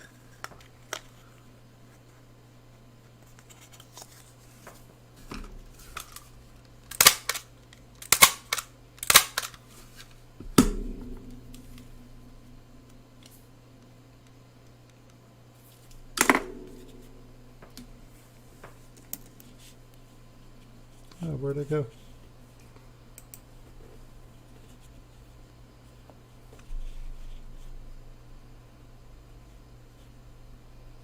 What do we have next? 1955, very worn, late die state. Kind of like a little bit of a poor man double die. Everything is probably pretty wasted on this coin. However, that might mean that we have a nice die chip on the reverse. Unfortunately, I did put these away when they were like super kind of doubled. I mean, I do feel like people collect the poor man double dice, or at least when it like looks like there is some doubling, but they are so common. It's like, show me one that doesn't have some doubling or some oddness to it these days, and I'm like, wow, nice coin.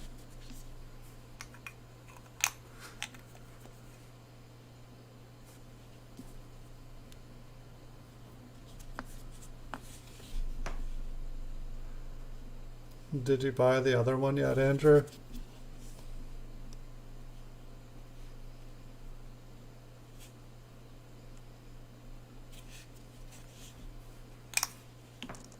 What if somebody buys a coin on your eBay store, Andrew, like as a buy it now, and then like 5 minutes later they say, like, never mind, I changed my mind, I don't want it.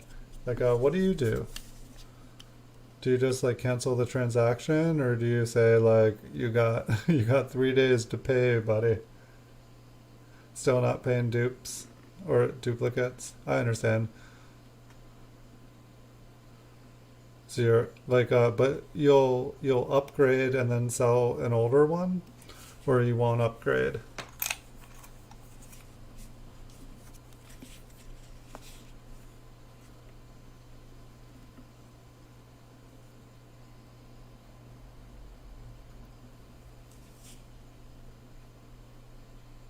It's kind of the poor man double die here. After you've finished a complete set, are you gonna build a second set, or what's the plan? Or just upgrade, work on another set? I mean, it's like really, it's like, you know, if you're doing all minor and major varieties, I don't think anyone ever finishes the set.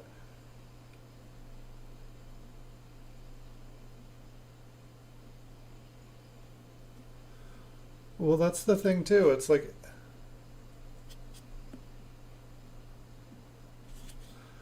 but it's like, it's weird though because like eBay is like all over it. It's like this is like a contract you're entering, but then it's like eBay doesn't, you know, respect that. But it's like if you break the contract, like if you say like, oh, I don't have the item, then eBay penalizes you and you'll eventually lose your account, I think. You know, so it's like why I just don't understand what the purpose it should be like, you know, if eBay is like that, they should just be like, you know, give instructions saying like, hey, stuff doesn't always work out, like cancel a transaction.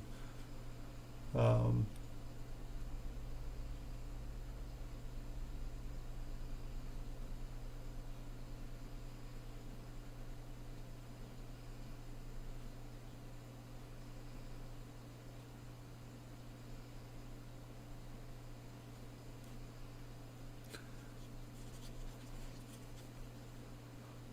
that makes sense. It's like I wonder, like I've bought a lot of Proof 70s, and I feel like a lot of Proof 70s, once they have been in a holder for like a few years, I feel like a lot of these Proof coins, when they're holder, you know, the people are just shoving them into slabs at the grader as fast as they can. And you know, they look okay when you get them, but I feel like most of them end up getting like a little spot here or a little spot there. Um, so it's like, I don't know, like the Proof ones almost make me wary. That's like a lot of the coins, you know, a lot of the pre-80 proofs and stuff. It's like I noticed that they're all starting to get spots on them.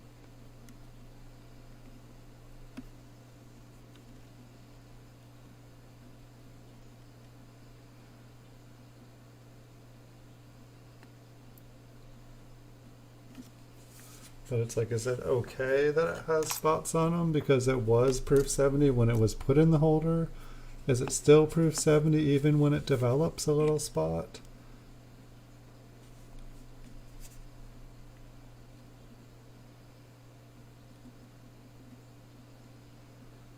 Oh, that's a good idea. Yeah, like I always get an email from PCGS saying, hey, there's like 200 new coins that'll upgrade your collection. But at the same time, it's like my coins, my set is always, is like every time I like put like a new coin in my registry, someone buys two of them out of my registry. It's like I guess I could have a private collection that's not for sale, but I feel like half of the reasons that people buy my coins is because they want the coin from my registry set to upgrade their registry set. I feel like probably like half the coins I sell every year are from my registry set.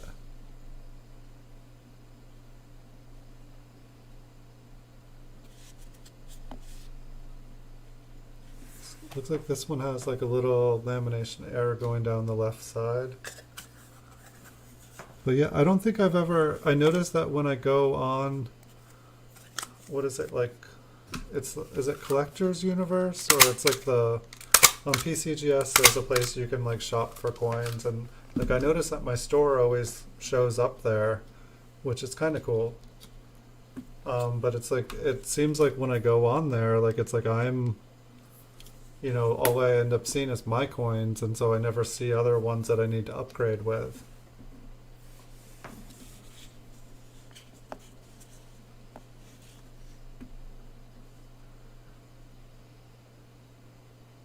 I think we'll take a closer look at that mint mark. So I think we found 2 RPMs tonight. Or was it 3? Oh, it looks like we found 3 according to the... I kind of like left him out here, flipped. That's not bad. Normally we only find like 1.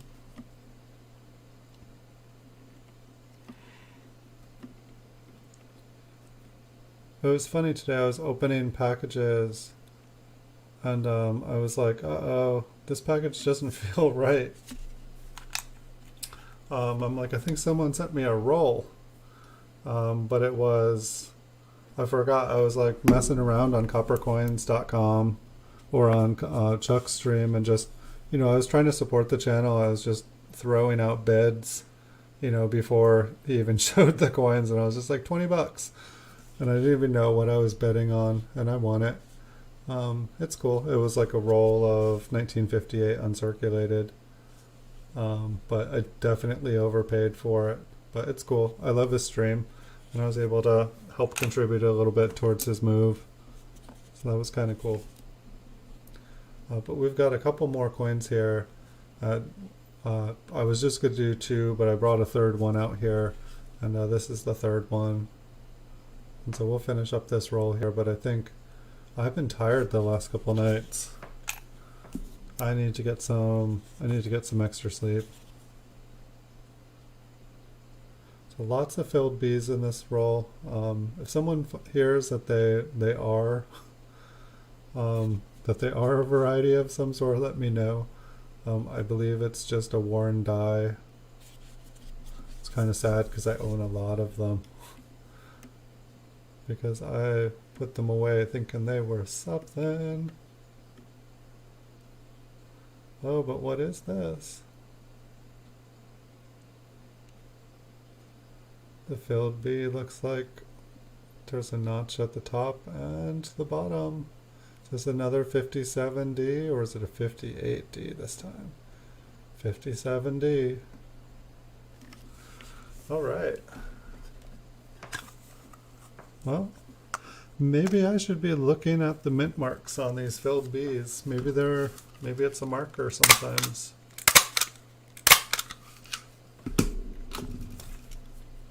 Maybe it's an RBM or something. I don't know.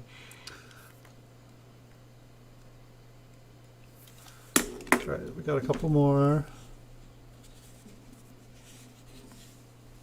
I think this is a 57D too. We'll check it out.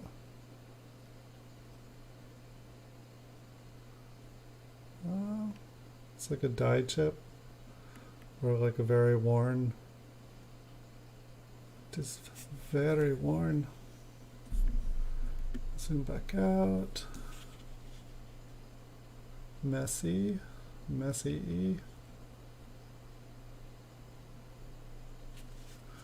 See, I don't know if that counts as like a filled date, or if that counts as a die chip once it's fallen out of the die and like kind of like gets smashed down there on the coin. Is that where like all the die chips come from? It's just they like start to grow in the dates and then they drop out.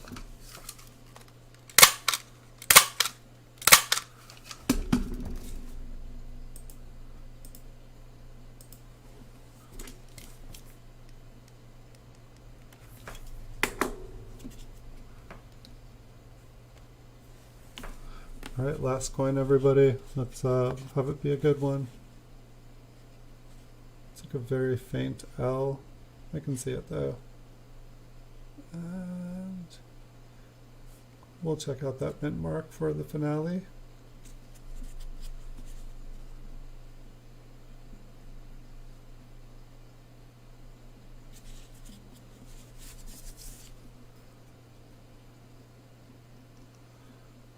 looks like it's kind of worn, so we're probably not going to find anything.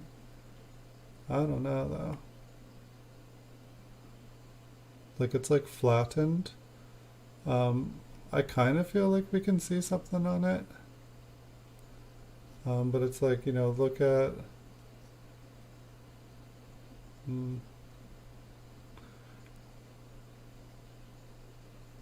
don't know, it totally looks like it has like a notch there on the bottom, but I honestly, I won't be able to 100% confirm it. We can look at the other ones here and see if there's any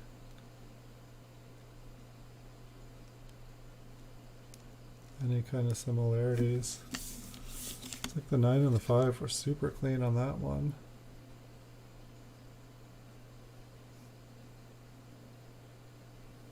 Kind of flat on that one.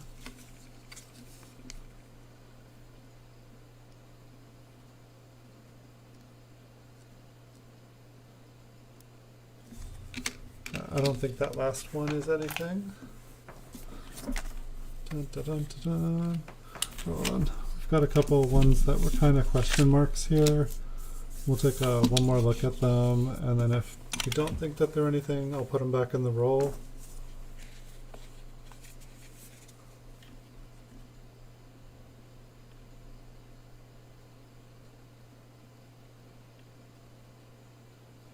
Yeah, I think that this is just machine doubling, partially filled.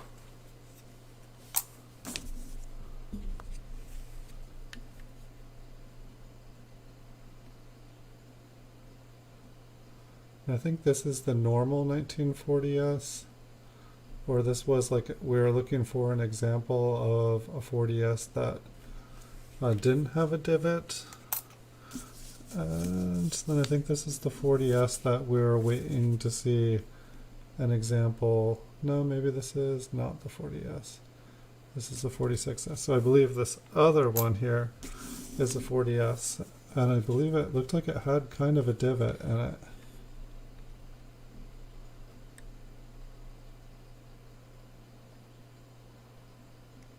But now when we're looking at it, it really doesn't.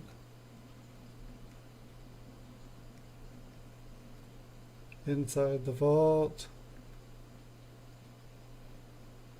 Wait, you're inside the vault right now? Sev? Uh-oh. Alright everybody, I gotta go quickly here. Sev's in the vault. Gotta stop him. He's gonna run away with everything. Wait, which vault are you at? Are you in the underground one, or are you in the one up in the tree?